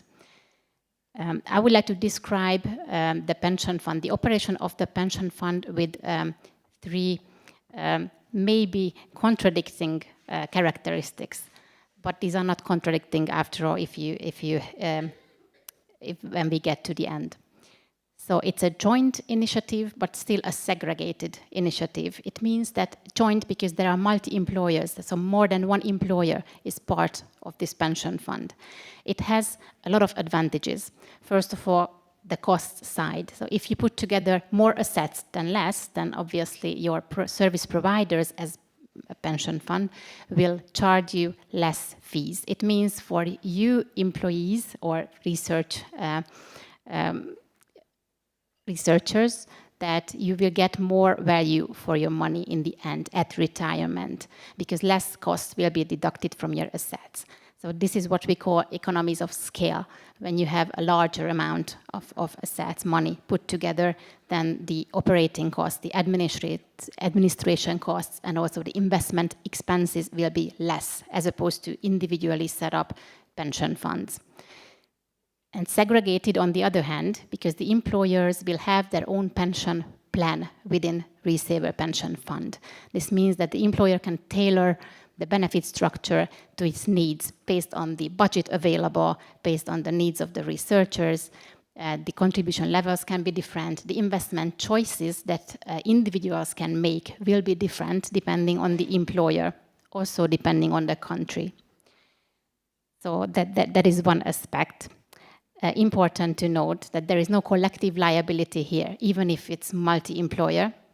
Each employer is responsible for paying the contributions that were agreed with the employee, and no one will take that away. Eventually, the fluctuation will come from the economic environment, so the interest on the assets. So the return on the assets will drive the final amount that a researcher will be eligible for at the end of the career. Second thought is that it's an EU-wide initiative, but also similar to a local solution. EU-wide, because I mentioned it's already existing in a number of countries in Europe, but still it acts a little bit like a local pension fund, because in each country, the social and labor law of that particular country has to be respected, and the taxation, other characteristics will be exactly the same, like in a local pension fund. So there is no disadvantage if someone is enrolling to this pension fund as opposed to rolling into a local pension fund, which are more trusted because of historic reasons, political reasons. But in terms of the characteristics and the legislation that the pension fund needs to comply with, it's exactly the same as a local fund. It's important to stress. And thirdly, lastly, I wanted to mention that it's strictly governed, but also very flexible. Strictly governed because the IORP2 directive, which is the main European legislation, is the main legislative background for pension funds such as Resaver. And also there is a strict governance structure in place to make sure that it's a safe vehicle. It's a place where employees and researchers can trust. And this is very important because it's a long-term investment, pensions. You need to trust that product that is available. On the other hand, it gives a flexible option for the employers and within that employees to create the benefit structure, the contributions, as I mentioned, the investment choices. And it's very important that there is no vesting period. And I would like to refer back to what Slaven said. It's one of the barriers, actually, of researcher mobility, the fear of losing out on pensions or any other type of benefits. With Resaver, this is not going to happen because even if someone has 1 month of service, for that 1 month, the pension will be there waiting for the person at retirement. So this is what I wanted to say in a nutshell about Resavers. It's a very trusted vehicle. And I encourage all of you to learn a bit more about it, have discussions about what it can offer. It's important that only employers can enroll to the fund at the moment. So you can be eligible for all the benefits that it provides only through your employer. So have discussions with your employer. If you have some groups where you can talk to or talk about these things, I encourage you to do so. Thank you, Bea. And Frederic, could you tell us a little bit about IOPA and your views on pensions, please? Yeah, let's see if this works. Yeah, okay, good. So, yeah, I'm Frederic van den Weghe. I'm working for IOPA, which is the European authority, supervisory authority for insurance and pension funds undertakings. So when I first received the question, how do we perceive Resaver as a cross-border IORP in a European context, my first reaction was, well, it exists. And this is not something that should be taken for granted. So moreover, Resaver, they have achieved a lot in the past few years. So there's not one IORP or pension fund which is active in more EU countries. Also, what we sometimes see of cross-border pension funds, so pension funds operating in multiple countries, that they're withdrawing activity from certain countries. We have not seen that from Resaver. On the other hand, we have seen them expanding every year to new countries. Maybe also to put it a bit in a context, so across Europe, we have around 100,000 pension funds. Of those working in more than one country, it's 32. So a very, very low amount of numbers. Same is it when it comes to the assets or the members and beneficiaries of such pension funds. Those in a cross-border context, it's less than 1%, far less than 1%. And also the number, or this low number of cross-border IORPs, has it been increasing, has it been decreasing? It remained the same. So the last 10 years, we have seen almost no evolution there, maybe a slight decrease. And especially taking also into account the effects from the Brexit, we can say that, yeah, then it's definitely a decrease. So why is this? Why are there not more pension funds operating on a cross-border context? So pensions often comes with tax benefits, and tax benefits, as you know, that always comes with a price. Here it's rules, specific rules, specific requirements. But if every country has its own rules, its own requirements, you can already see then you get the patchwork of different rules and requirements everywhere.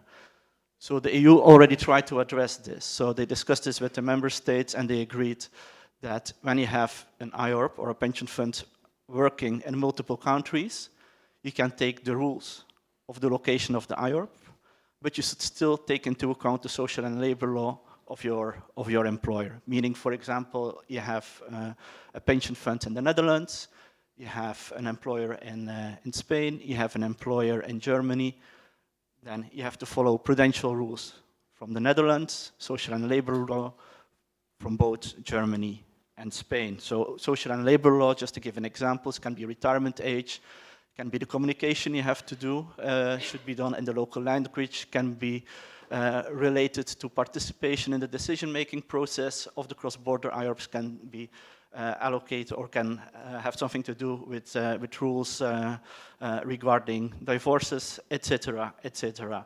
So I don't have to tell you, if you have to do that for a lot of countries, it can get quite complex. And as you all know, complex, it doesn't mean it's unmanageable, it's impossible. Complex often means it's risky and it comes with a cost. It's costly. So therefore, for an employer, they often have to think, yeah, do we actually want to set up a cross-border IORP? Is this something which is worth it for us, or do we stay with a local administration?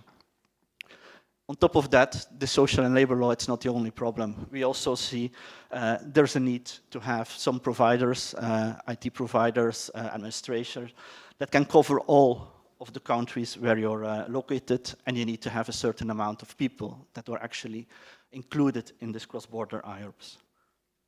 That's the bad news. I would say not everything is bad. So what we see currently is that more and more employers are joining cross-border IORPs that have already been set up. So that's easier than setting one up yourself. And in that respect, we also made some suggestions to the Commission to remove some obstacles to even make that process easier in the future. So I hope that this helped a bit to put the achievements from ReSaver in perspective and how far they have come so far. Thanks. Thank you, Frederic. I see we're a bit over, but I'd like to field one question from Slido. I know there's a couple there. If you'll pick the most prominent question, please, Dalila. Yes. So the first one we should see it on screen soon, I hope. But the audience was basically asking, the case for researchers is very clear. What is the added value for organizations employing researchers in joining ReSaver? Slaven, do you want to take that quick? Yeah, it's with pleasure. Yeah, indeed. I mean, today's conference is about research careers. If the conference was something that we would gather employers, so if it would be about innovation, for example, we would see the very different angle of what ReSaver is. But basically, what ReSaver wants, well, first of all, they are engaging in a pretty much global war for talent. And if your competitors are, for example, also offering 3% of contributions in the pension solution, the researcher might ask the question, well, okay, that's very nice, but we'll actually have access to this 3%. And so with ReSaver, you have this additional story that while the cost for the employer could be pretty much the same, the benefit for the employee could be bigger. I also repeat that this is a not-for-profit organization. The Commission is partly supporting some operations of it. It is a co-funded project together with all the organizations that are contributing to the pension funds, but this eventually often results that there is an additional tool to attract the researchers. Another very important point is that imagine you are a relatively small organization, you are research performing organizations, you have perhaps 50 staff members, but you are located in 5 different countries. Basically, what normally you need to have, for each of these 5 different countries, you'll have a local solution. Your HR needs to manage that. You can also not centralize it because these are 5 different solutions. So with Resaver, this would mean that you can centralize by offering one solution to all of these people you might have in 5 different countries. And this also makes it much easier if you want to have your employee going from country A to country B. At least this is one less worry you need to have. And I think a third point, which is less discussed, especially today, it has to do with the risk management culture of Resaver and who is having which liabilities. And also this is to a certain extent in favor of the employer. Thank you, Slaven. In the interest of time, before we thank our colleagues, we will have a 15-minute break. Coffee is outside for those of you that are here in the room with us. We'll be back at 4 o'clock. And we'd like to thank everybody for their contributions.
the reason why.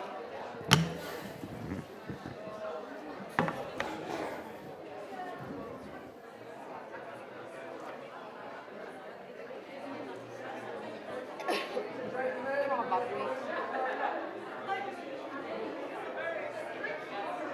Gareth is like,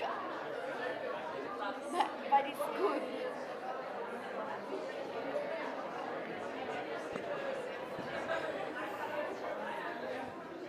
Should I say something? Because it's half empty.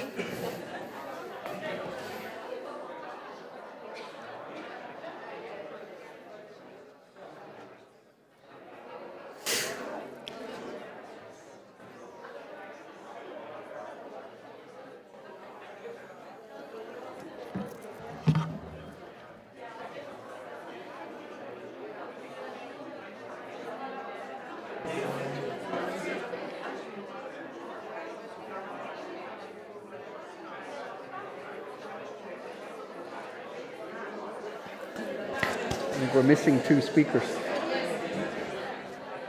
No, the other 2 are there. You see? Ah, they're behind. Missed them. Okay, welcome back, everybody. And if you could close over the door, please, when you're ready.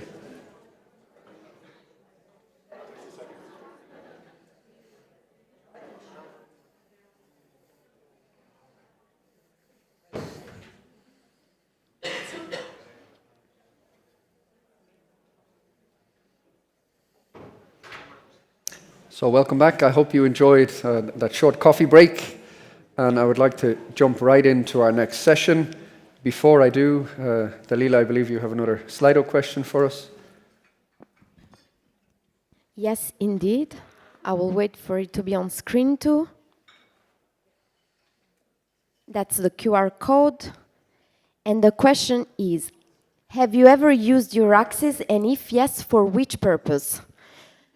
You have looked for job or funding opportunities. You have contacted a Euraxis Service Center or national representative for information. You have sought support as a researcher at risk.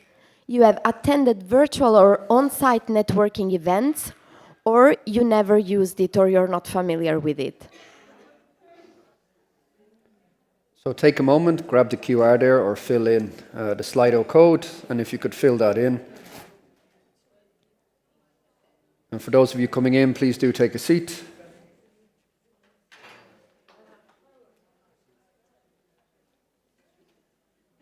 And our next session will be on Euraxis in the field, stories from the research community. And I would like to invite to the floor Dalila, who is already sitting here with us. And I would also like to invite up on the stage Adeniran Adeboy, who is a data scientist at Job Pricing Italy. If you can take a seat and just watch your step coming up there.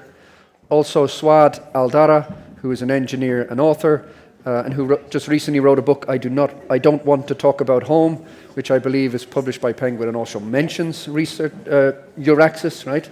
It actually mentions it. And also Carmen Mendez de Castro, who is a senior international talent mobility advisor and head of relocation and dual career services and Euraxis services at BizCare Talent. And last but not least, Siri Kolka, who is an advisor and the national contact point for widening in the ERA at the Estonian Research Council. So please do give our colleagues a warm welcome and thank you for joining us.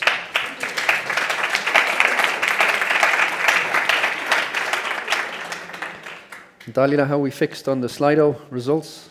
We have 65 answers.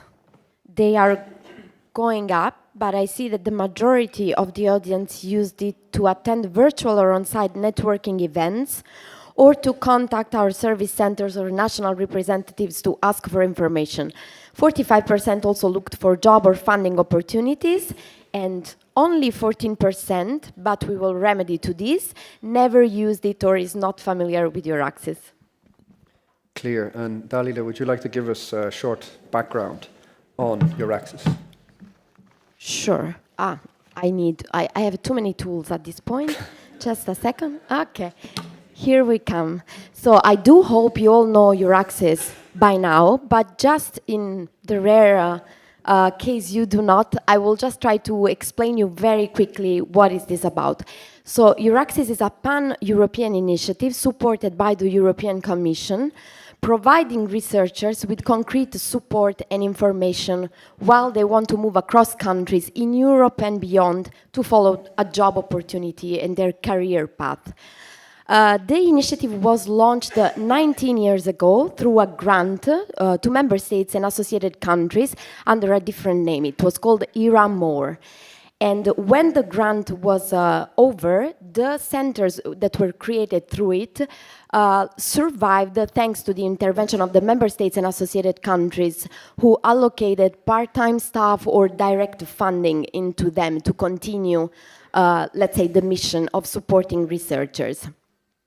These centers evolved into the current network, which is quite large and still growing. We count today 43 European countries and associated countries in which Euraxis is present, 9 international hubs, so-called Euraxis worldwide in 9 different regions of the world, and different tools, let's say, to pursue Euraxis mission. We have 1 European central portal and 43 complementary country portals, so country-specific, owned by the national representatives, 610 service centers, some of them specialize in career development, but mostly they give assistance on 18 topics which are proven to be the most relevant for researchers moving across Europe, such as entry conditions, pension scheme, support to spouse, dual career, and many others. And what is Euraxis' mission? So Euraxis works on a daily basis to remove barriers to researchers' mobility, to allow researchers to move across Europe and beyond, following their career and the job opportunities they find along the way. Also by creating the best conditions for them to work through, let's say, a recruitment that is also transparent, open, and merit-based, fostering attractive careers in Europe and beyond. And as I said quickly, we have different tools to do so. The main one is the European portal. These are some numbers pulled from 2022, so last year's. As of today, we count 13,000 registered organizations using the portal, mostly to post their vacancies, but also to share information about their activities. More than 1,000 registered researchers actively using the platform to browse through such opportunities, but not only. And on average, more than 60,000 job opportunities published per year. This European portal is complemented by the 43 national ones, offering, as I said, country-specific information on these 18 relevant topics, and by the service network with more than 600 service centers, of which 80 plus are specialized with, they have a focus on career development. Plus the 9 worldwide hubs, which also have their dedicated web pages in which they mostly promote their initiatives and activities and events. They are very active when it comes to networking, both engaging with the diaspora, so European researchers already located in the countries in which this network operate across the world, or also with local researchers who are interested in coming to Europe as their next destination in their, let's say, career path.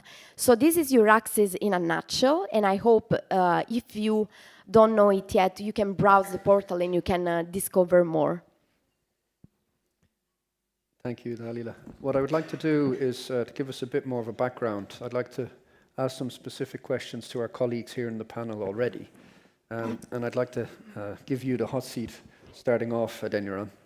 So how, in your view, could Euraxis or does Euraxis support researchers in their careers? Thank you very much, and thanks for the invitation. It's quite a good pleasure to be here. One of the main ways I see Euraxis helping researchers is through the service centers, over 610, which Dalila has mentioned. It's a very, very good way in which researchers can be able to benefit from the facilities on the website. Another way in which I see Euraxis has been helping researchers, particularly from, developing countries, moving to Europe, is using the national specific website. For example, over 43 of those websites. Whenever a researcher is having a mobility in a new country, going to that website is really, really nice because they can find information about languages, about the rules of immigration, about the visa procedures, and about other benefits like that. Another good way in which Euraccess has been helping researchers, I would say, and which can continue to help researchers, is the way in which job opportunities have been posted on the website. Even on weekends, Saturdays and Sundays, you check Euraccess, you see job opportunities being updated. It's a very, very good way in which researchers can benefit. Another way in which I see Euraccess has been helping researchers is through the events around you. For example, the European Researchers' Night, part of the Marie Curie actions. Many young researchers do not know about these opportunities around them. But when you check Euraccess and you see these events that have been posted there, then you can check around you. For example, I live in Italy, I can just check around me. Every September ending, I think, the European Researchers' Night is being hosted. Young researchers can check on this website, they can see, and then they can benefit from it. But really the most pertinent one, I would say, is the assistance that comes in the legal and the visa explanations on this website. It's very, very relevant, and it's very, very important for researchers, especially researchers at risk that really, really need to understand how mobilities work in Europe. Because you could assume, because you have a permit from one country, of course you can think you can go to the other country to continue your mobility, which could be possible. But many countries require you, particularly Italy, where I live, within the first 7 days when you get to the country, you have to register with the immigration police to get your residence permit. But if you don't know these things, and you're a young researcher, and you don't have a website in which it's like a one-stop shop, I would call it, that helps you find all these opportunities, that explains them to you, then you would be at a loss. But that's how Euraccess has been super, super helpful for researchers. And I think it's a very, very good initiative, I would say. So basically, the language assistance, the bureaucracies that comes with mobilities across countries, the national websites that are very, very country-specific, in which you know which country you are moving to next as a researcher. Just search Euraccess and put the country behind it. You're going to most likely find a website specific for that country, a portal for that country. And that's how Euraccess has really, really been helping researchers, and I think it can continue in that particular way. Thank you. Thank you. Could I also ask Swad the same question? How do you see Euraccess supporting researchers? Well, first, thank you for having me today. And I think Adniran covered most of it. So I'm just going to add one initiative that I personally advocated for at Euraccess, which is Science for Refugees. It's an initiative to connect refugees with job opportunities or research opportunities in Europe. And I think it's a very powerful one that can help lots of refugees in Europe. And also, last time I checked, it was also open for Ukrainian citizens, even without the refugee status.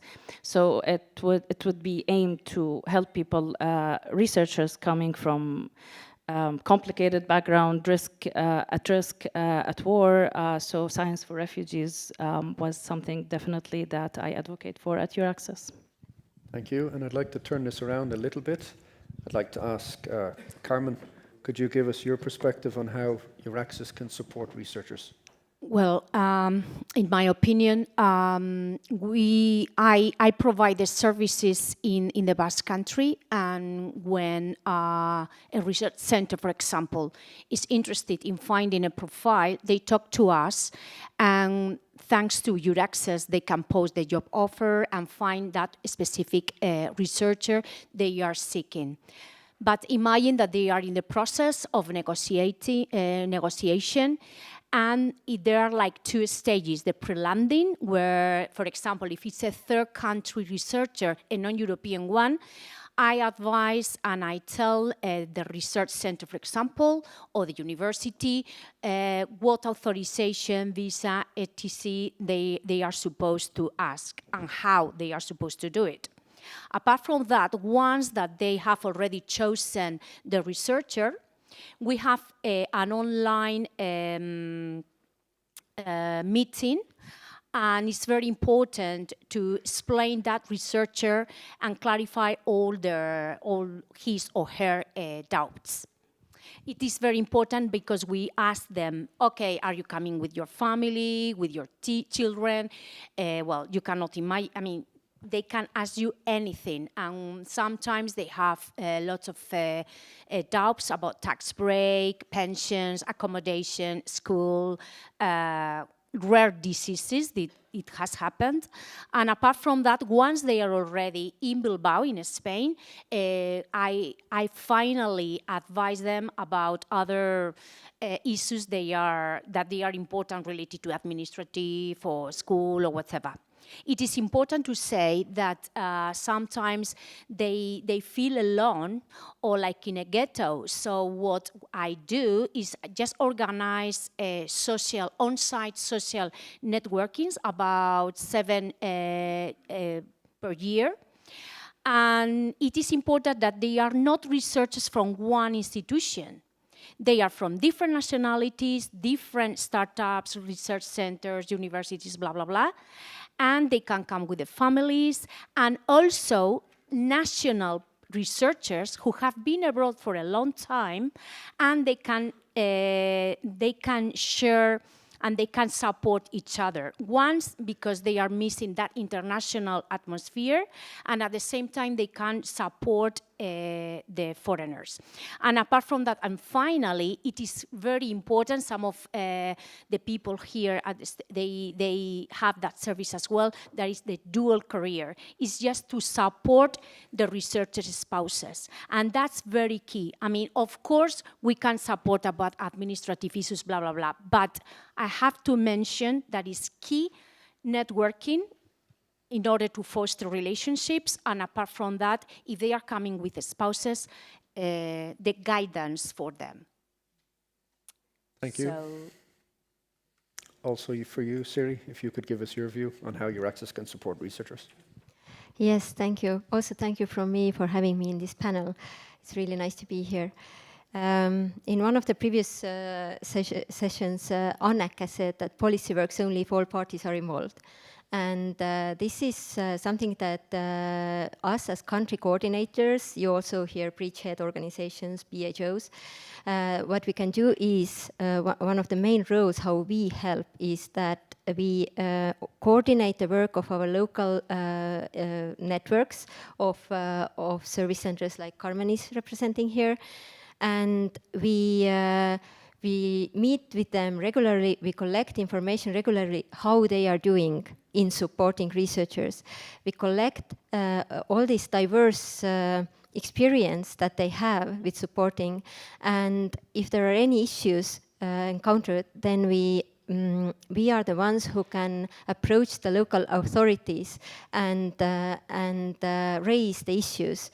And we are in that sense facilitating, and we do this actually on both sides. So when regulations are changing, we are also the ones who are training and informing the service centers and their administrative staff more broadly, not just those few people who are representing the service centers in my network, but also more broadly their administrative staff. So in that sense, we are facilitating this to tackle the problems, the gaps, to bridge the gaps that we see raising in supporting the services. I think this is one of the most important ones, but also when it comes to direct consultancy of the researchers, then what is valuable for country coordinator is that often we are the ones who have broader overview of our local research ecosystem. So the queries that I receive are normally more broadly interested in coming to my country. So this is the dimension that I can cover. Yeah, maybe that's for now. I can elaborate a bit later. I think you'll elaborate in a few minutes. What I'd like to do now is to dig a little bit deeper. And I know several of you have more personal experiences on your axis, so I'd like to start with you, Adeniran. Could you tell us your own, your own work and your own story related to your axis? Thank you very much. One of the ways in which Euraccess has really helped me was one of my research mobility. So moving from France to Italy 2 years ago. As a new researcher and immigrant in Italy, I faced the challenges, first of all, with the language barriers. I couldn't really understand how things worked. You go to an office, it was quite challenging. You needed a translator and things like that. But luckily for me, I was able to check a Euraccess service center, do I call it a support center, around me. I was given a contact, and these people were super helpful, I'm gonna say, helping in translations. So whenever I go to the, we call it questura, or whenever I go to the immigration office, or whenever I go to somewhere to get documents or to work on things, bureaucratic things, and I needed someone to help me, I am able to call this person, and I can put the phone on loudspeaker, and they can help me explain things and how things went. And also when I needed things, for example, temporary accommodation, or whenever I needed any explanation, the Euraccess Service Center, Support Center was quite super helpful when it comes to that. That's a very good way which Euraccess has been super helpful to me. Maybe it's not the case for European researchers having mobilities, because probably they don't need as much documents as I would need. But researchers at risk and researchers coming from developing countries often need these services. And when you have a platform that does this work in a very passionate way, then it motivates researchers, let me say. Because one thing it does really is to give you time to focus on your research rather than running across offices. Because I'm a researcher, I need time to focus on why I am in this country, why I'm here to work on this research, why I'm here to gather data and things like that. So if there is a service that saves me time in the bureaucratic ways, that explains things to me, how it should work, that is like a one-stop shop, and also that helps in the language barriers. For example, there were links on euraccess.it for languages in which you can click on it and then it directs you to official websites where you can learn languages. And successfully, I was able to learn Italian for like 2 years now. And my first point of call of the Italian language was based on this Euraccess website, because there was a resource there that links to another website that can help in learning language. So in a way, it's helping with life skills. It's helping with bureaucratic processes, and it's also helping researchers save time, especially researchers coming from developing countries, save time when it comes to processes in which you don't easily understand when it comes to mobilities, moving across countries. Another way in which Euraccess benefited me was because oftentimes I check this website just to get research opportunities, job opportunities, and luckily one of these opportunities I got was a research traineeship at the European Food Safety Authority, also in Parma. I mean, I was just checking the Euraccess website and I saw a link to it like that, and I was able to benefit from a one-year traineeship in this EU agency. So I think when it comes to research and when it comes to job opportunities and when it comes to integration, Euraccess, particularly the national portals of Euraccess, I find them really useful. And it's been quite a personal and wonderful experience for me. And I would really like to thank those who are in charge of those portals to keep doing a good job, because some of us are benefiting from it, and some of us really do appreciate it. It's even one of the reasons why I'm here again, because many times I check the Euraccess website and I see they're organizing a focus group, they're organizing events like this, and I really do appreciate the fact that when it comes to mobility, when it comes to assistance for researchers, this website has been super helpful for me. And for the past 3 years, I have been checking this website and I've been using it actively as a researcher for mobility and also for job opportunities. I've benefited at least twice, and I really do appreciate it. Thank you very much.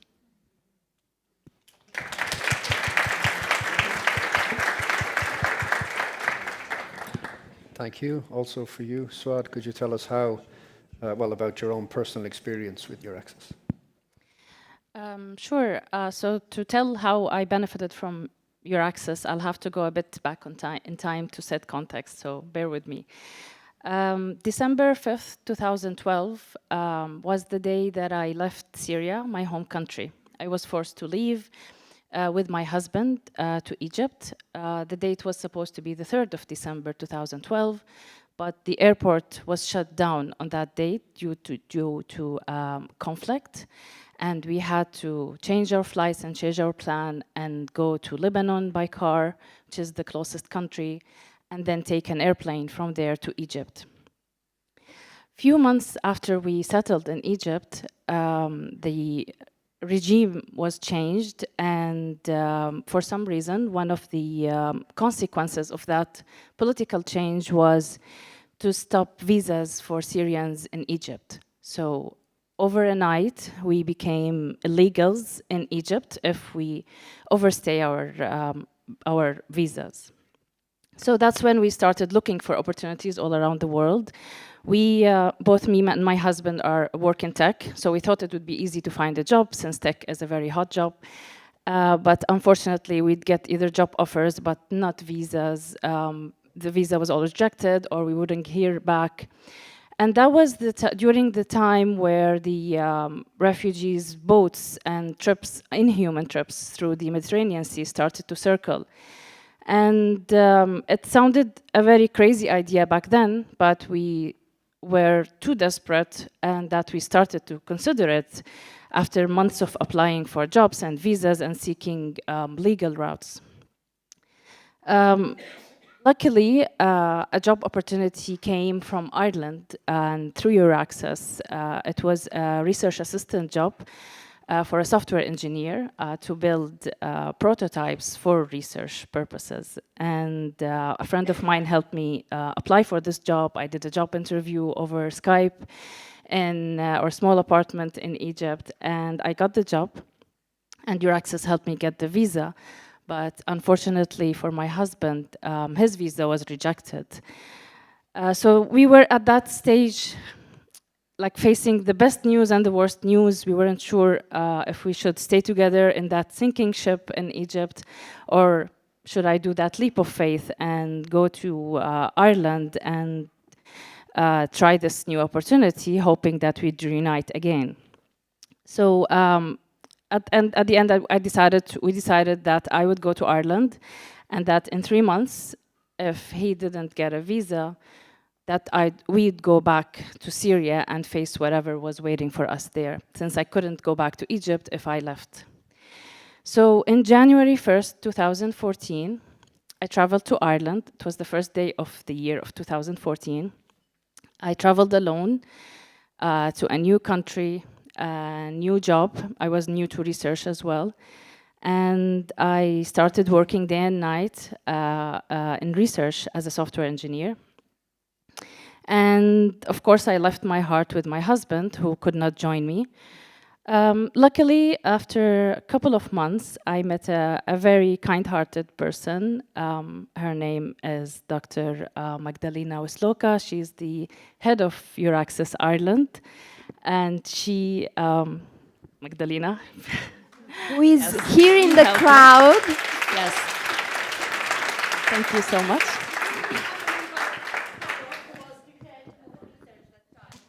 Thank you, both of you. She heard my story, and she helped me set up my application for my husband again, sort out all the paperwork, all the bureaucratic paperwork, the process, and luckily 3 months after that, my husband managed to join me in Ireland. He got a visa, dependent visa, and we were reunited. And I always say that Your Access had that little butterfly effect in our lives. I could never think of what could have happened if we didn't get that visa. And both me and my husband also, he joined research. After a few months, he found a job in research. And both of us worked for years doing research, representing Ireland in conferences, winning awards in the name of research in Ireland. And I think it was a win-win situation for everyone. And for that, I'm really grateful for your access.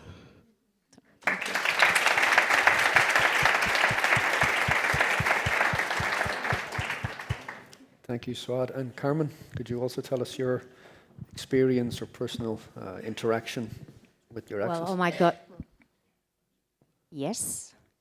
Well, for me, your access from the very beginning, because I knew era more, imagine.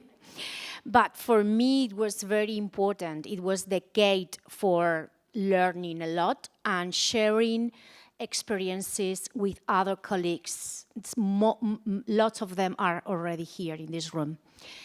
And I have learned a lot from them, and I hope that they have learned a bit from me.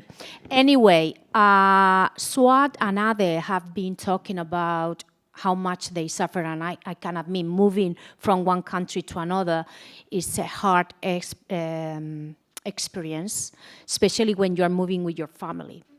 But service centers, we suffer a lot, at least me. I involucrate, and I think that we have to know a lot about our ecosystem, and we know about a bit of everything, but we are not experts in everything. So I don't know if Gareth, I can tell some of the case. I'm going backwards, 2010. There was the candidate, Bilbao was one of the candidates for the European spallation source that finally Lund, Sweden won. But anyway, nowadays Bilbao and Lund, they are co-working. In any case, there was an agreement between the Spanish government and the Basque government. It was very important to promote that in order to recruit researchers, blah, blah, blah, and promote economy and employment in the Basque region. Okay, they call me, Carmen, you have to support us for the candidate. Imagine, I said, oh my God, I mean, I started working for Vizcaya Talent 5 years earlier, so, well, anyway. So there was a researcher that he was coming from Jordania, how you say in English? Yeah, Jordania. Jordan, but he was from Iran, and he was a key person for the project. Oh my God, and his wife, because in that time, the Spanish law, the immigration Spanish law, didn't understand this type of, that nowadays you will see what happened with the law, but they didn't understand about, okay, a researcher is very important and that person has to come in very quickly. So the researcher came, but the wife and the children were supposed to wait for 1 year as a familiar regroupation. So the researcher said, okay, I'm leaving the country, I'm leaving Spain, bye-bye. If my wife doesn't come, I will leave. So imagine for the project, it was key. So they called me and said, oh my God, if you as the Basque government and the Spanish government cannot do anything, imagine me. Well, anyway, those are the things that we have, the service centers, we have to invent, or we have to understand how the institutions work. So we talked to the Spanish embassy, well, different ministries, the immigration ministry, the external affairs ministry. Well, at the end, we could bring the wife and the 2 children. What happens 2 years later in Spain?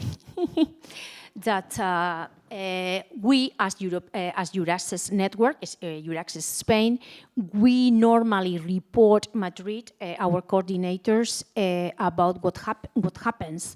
And there was a law, a fast-track law, nowadays it's Law 14/2013, that now in very quickly researchers and family can come. I'm not saying that it was because of that, but it is very important we as a networking and to explain about our own cases. Nowadays, his wife that is part of my dual career program. She's an architect, and she couldn't work because she needed to homologate, to recognize her title from Iran, because it's a regulated profession in Spain. So, okay, she called me, and Carmen, I need to move to another sector. And now she's working for fashion, and she has been, she's a fashion designer, so imagine, and well, they are happy. And now those children who came, they are at a Spanish university.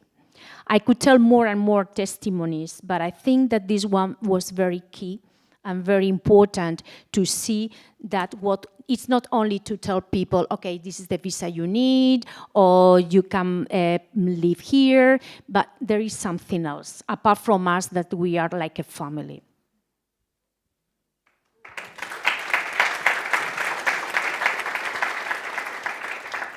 Thank you, Carmen. And Siri, last but not least, could you tell us your own personal experience with your access? Yes, thank you. I can very swiftly take over from what Carmen was saying.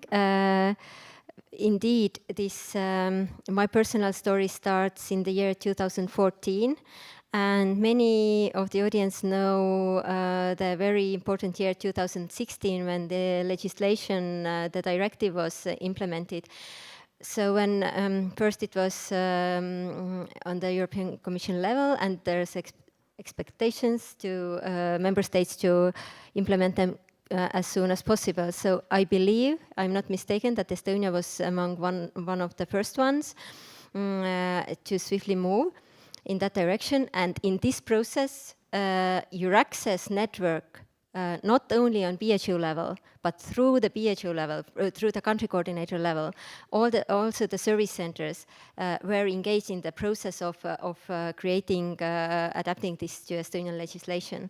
So, my personal experience when I started the country coordinator role, my tasks were I was organizing researcher family events for our community twice a year. I was organizing trainings for service center administrative staff because the services are not provided only in one location in bigger research institutions.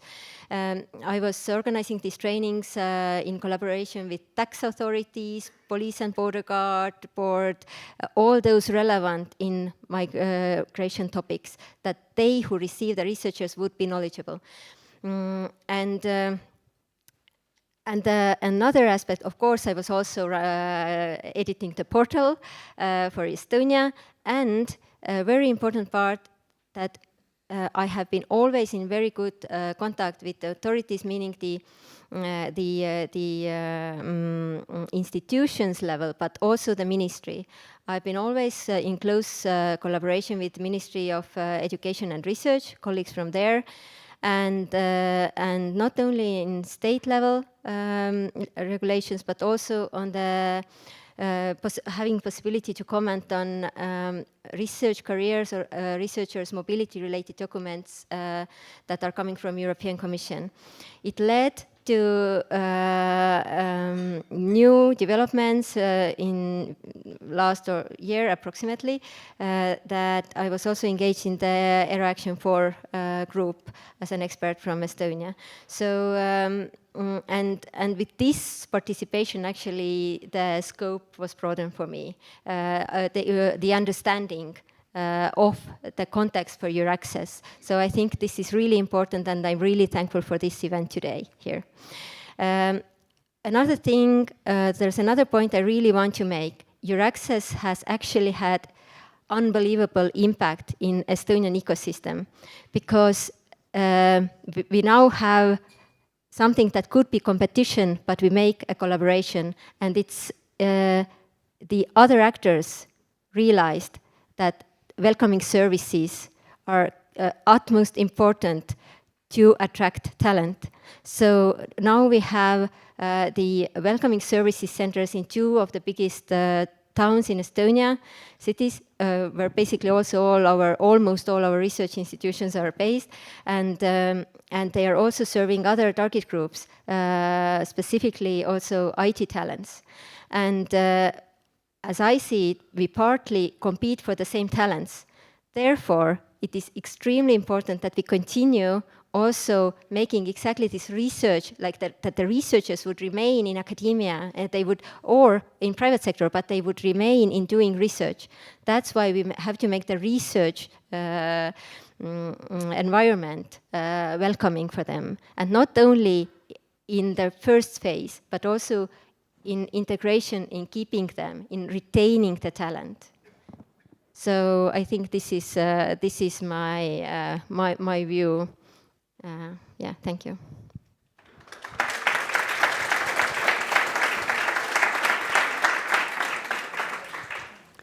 Check if we have any burning comments or questions from the audience. If so, now is your chance. I see no hands here. I see no hands here. Dalila, would you like to give a closing summary of what you've heard, your own reflections? Sure.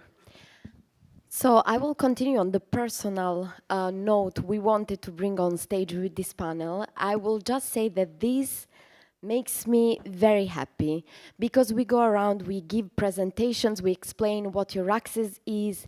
Many see the portals, they see the service, but actually your access is the people behind the portal and the services. And when they ask you, how do you keep your motivation in your job? This is how we do, I think. I think that all the Euraxis representatives being here today could confirm, because the real life experiences and the real life thank you that we get from people with common lives, having to face common challenges, are the most rewarding acknowledgement, sorry for my voice, we can get in this job of ours. So I'm really, really grateful that we could have this very valuable occasion to bring this on stage, not only to explain to you what Euraxis is, but to actually thank the network of growing people working every day with this specific mission. So thanks to all of you, because you really make a difference.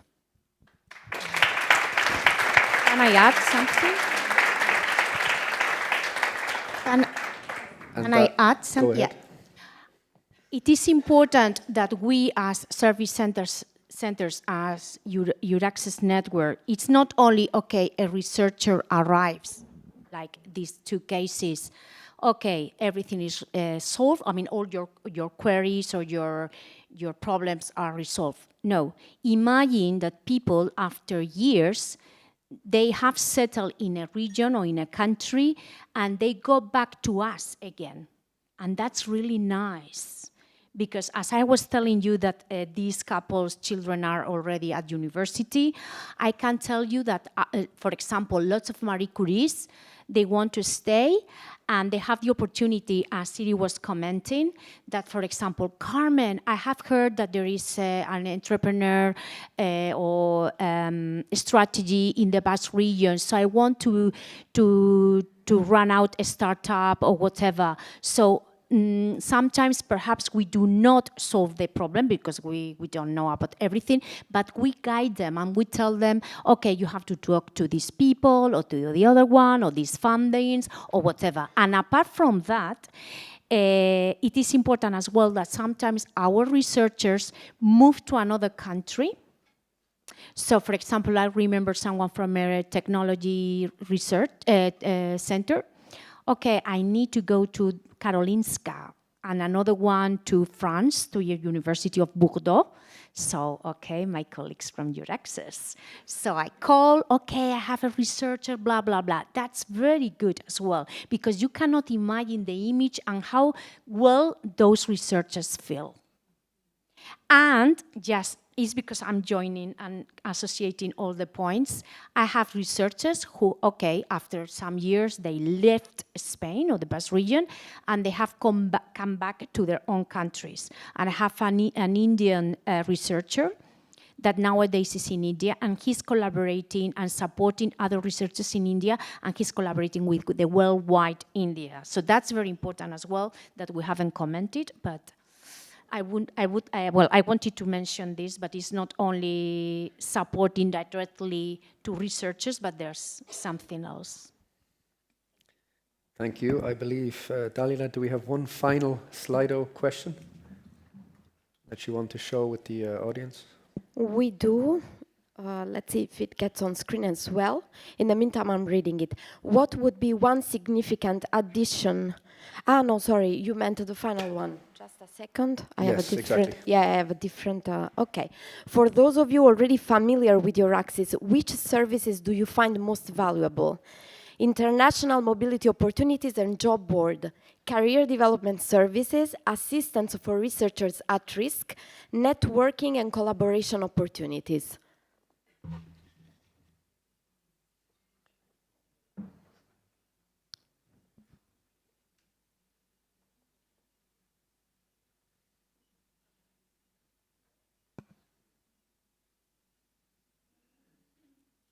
Mobility seems to be coming out strongly there. Indeed.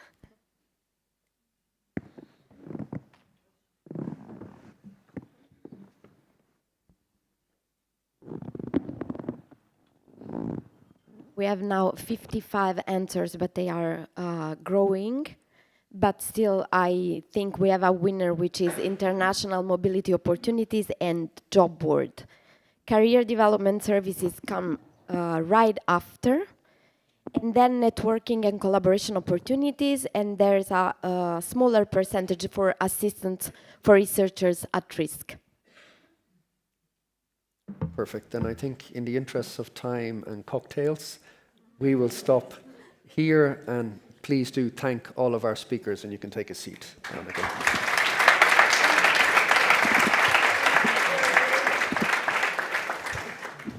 And just watch your step going down.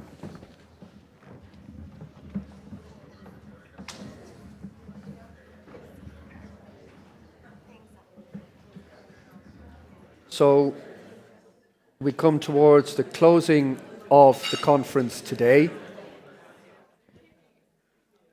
And from what I see, we have heard about researchers at risk, we have heard about bureaucratic pains, but we've also heard about win-win situations and much of the progress being done to reform and improve research careers. Thank you.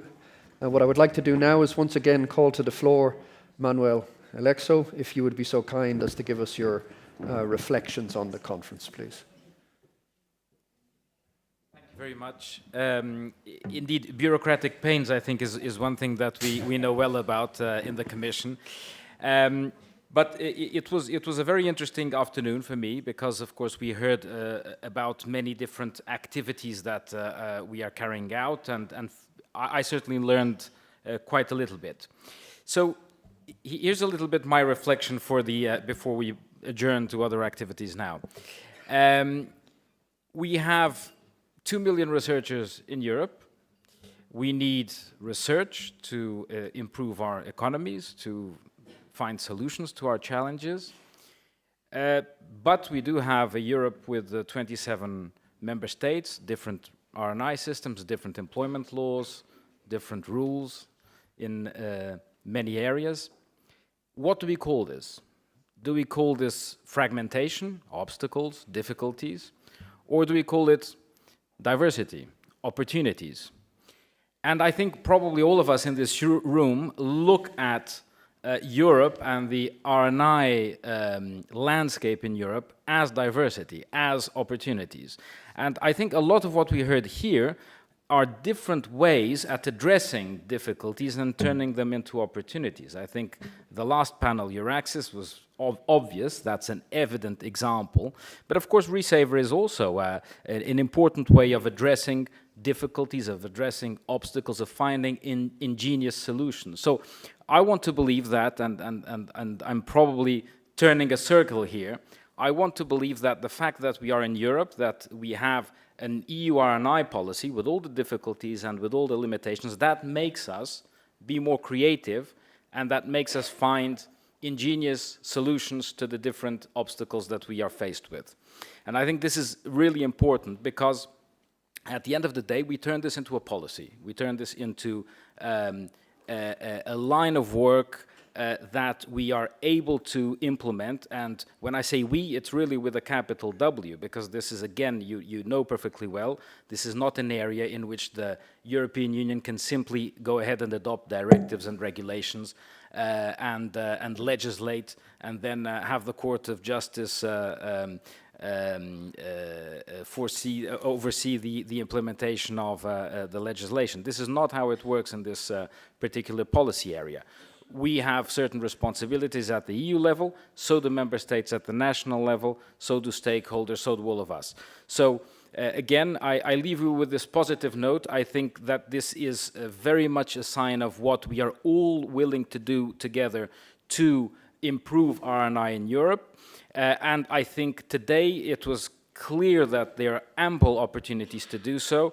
And for me, this is an encouragement to continue working, and to continue working both in the context of the European research area, the future ERA policy agenda, the future framework program also, and the different funding opportunities that arise from that. So I'm certainly very motivated by today's discussion, and I thank you all, and I hope you are too. Thank you.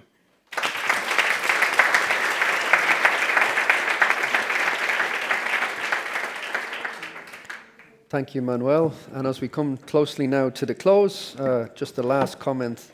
First of all, we have some open questions I see on Slido, so I would ask the colleagues there either to reach out directly to the speakers by email. You can find their names in the agenda, and you can find their email addresses, I guess, through Mr. Google. And then, or you can always hit them up outside in the cocktails. They will be here. Cocktails will be, I believe, downstairs on the 26th floor, so you'll have to take the lift down. I would also like to thank all of our speakers that gave us their personal reflections. In particular, I would like to thank Dalila for multitasking with the Slido questions and the polls.